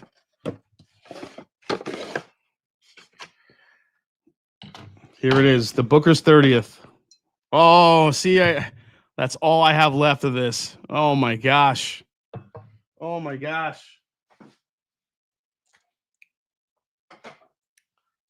Okay.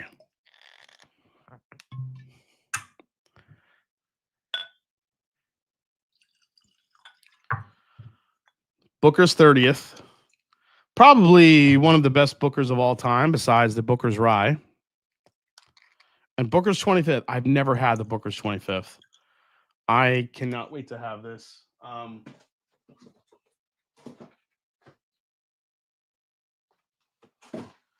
I need to thank my buddy Ethan for sending this along. So Ethan, if you're watching, thank you so much, man. This is going to be, talk about a hell of a way to end the stream tonight. We're going Booker's 25th versus Booker's 30th. All right, let me get some water. Let me get some Dickel water. Booker's 30th remains my most disappointing pour of all time, says Kenneth Rathburn. Really? Okay. We'll see if you're right, Kenneth. Maybe the 25th is a lot. I've heard from many people the 25th kicks the shit out of the 30th. Let's see.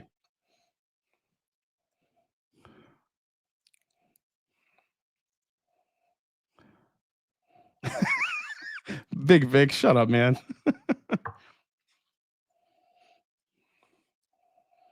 Oh, holy shit. The 25th on the nose? That doesn't smell like Booker's, and I think that's a good thing. Damn.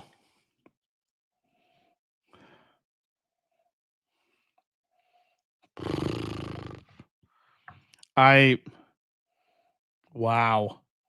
Dude, Booker's 25th.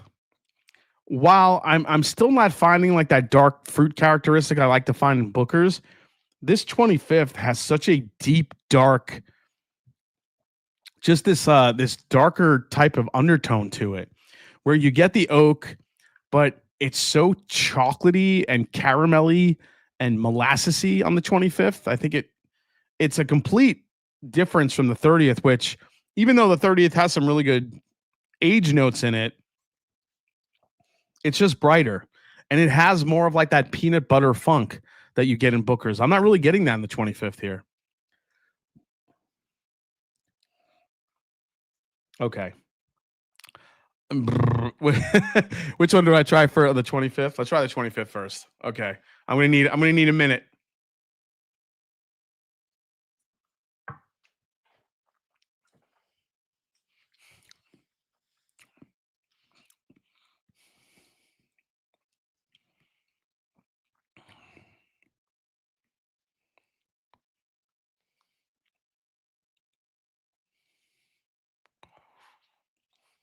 That's stupid. Here's the thing. The 25th, I feel like I can chew that bourbon.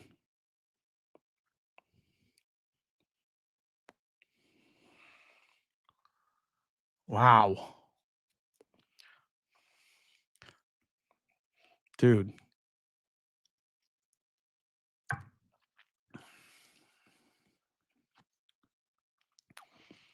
There is a dark fruit note in that Booker's 25th. It's almost, I don't know if it's raisin. It's like somewhere between, it's like halfway between grape and raisin. It's somewhere in between. It's not as dark as a raisin, but it's not as bright as grape. It's just somewhere right in between. All right, let's go to the Booker's 30th now.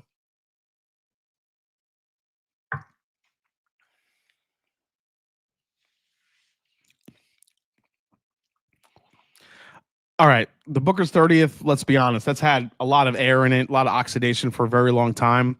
It doesn't even hold a candle to 20. The 25th is ridiculous. The 25th might be the best Booker's I've had.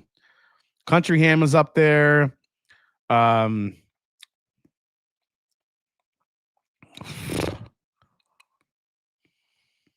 Country Ham is up there. Sip a While is up there for me. Center Cut is up there for me. Front Porch Batch is up there for me. But I think this 25th is even better than those. God, my goodness gracious.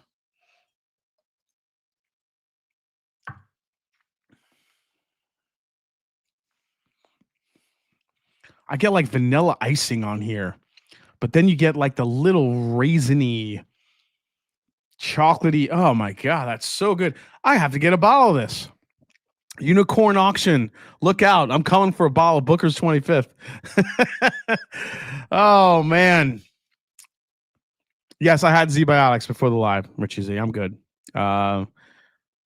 Country Ham versus Reserves. Oh, Country Ham for sure. I like Country Ham over Reserves. Reserves was okay. Man, this sounds so delicious. 800 to 850 on Unicorn is the sweet spot. Yeah, I'd probably do that. So real quick, guys, before we sign off tonight, again, this Saturday, Whiskey to End Alzheimer's fundraiser over at Whiskey Mountains. Over 20 prizes in whiskey. I'm going to add some more to that. Might throw some picks in the mix. Scan for info, donation link right there. All the money, all the proceeds will go right to the Alzheimer's, towards the Alzheimer's fundraiser. Saturday, August 2nd, 8 p.m., Whiskey Mountains YouTube. Guys, get there, be there, raise some money, and let's end this shit we called Alzheimer's because it's awful for families to go through. So with that said, like I always say, it's not about the whiskey, it's the people you share with. Guys, thanks so much for hanging out with me tonight. And let me hide that real quick. I will be live again next week. I will keep you posted on more things to come. We will get to that blind next week. I didn't realize there were 6 different samples in there. We will start with that next week and then hopefully get into some new bottles, including the new Jack Daniels and some other stuff that I have in store. So, guys, thanks for hanging out tonight. Really needed it. Thanks for all the thoughts and prayers for Kim. And we love you guys. So I will see you right here at the same time next week. Patrons, stay tuned for an after party live. If you're a patron, it's coming soon. I just got to go check on Kim real quick. So cheers. See you guys soon.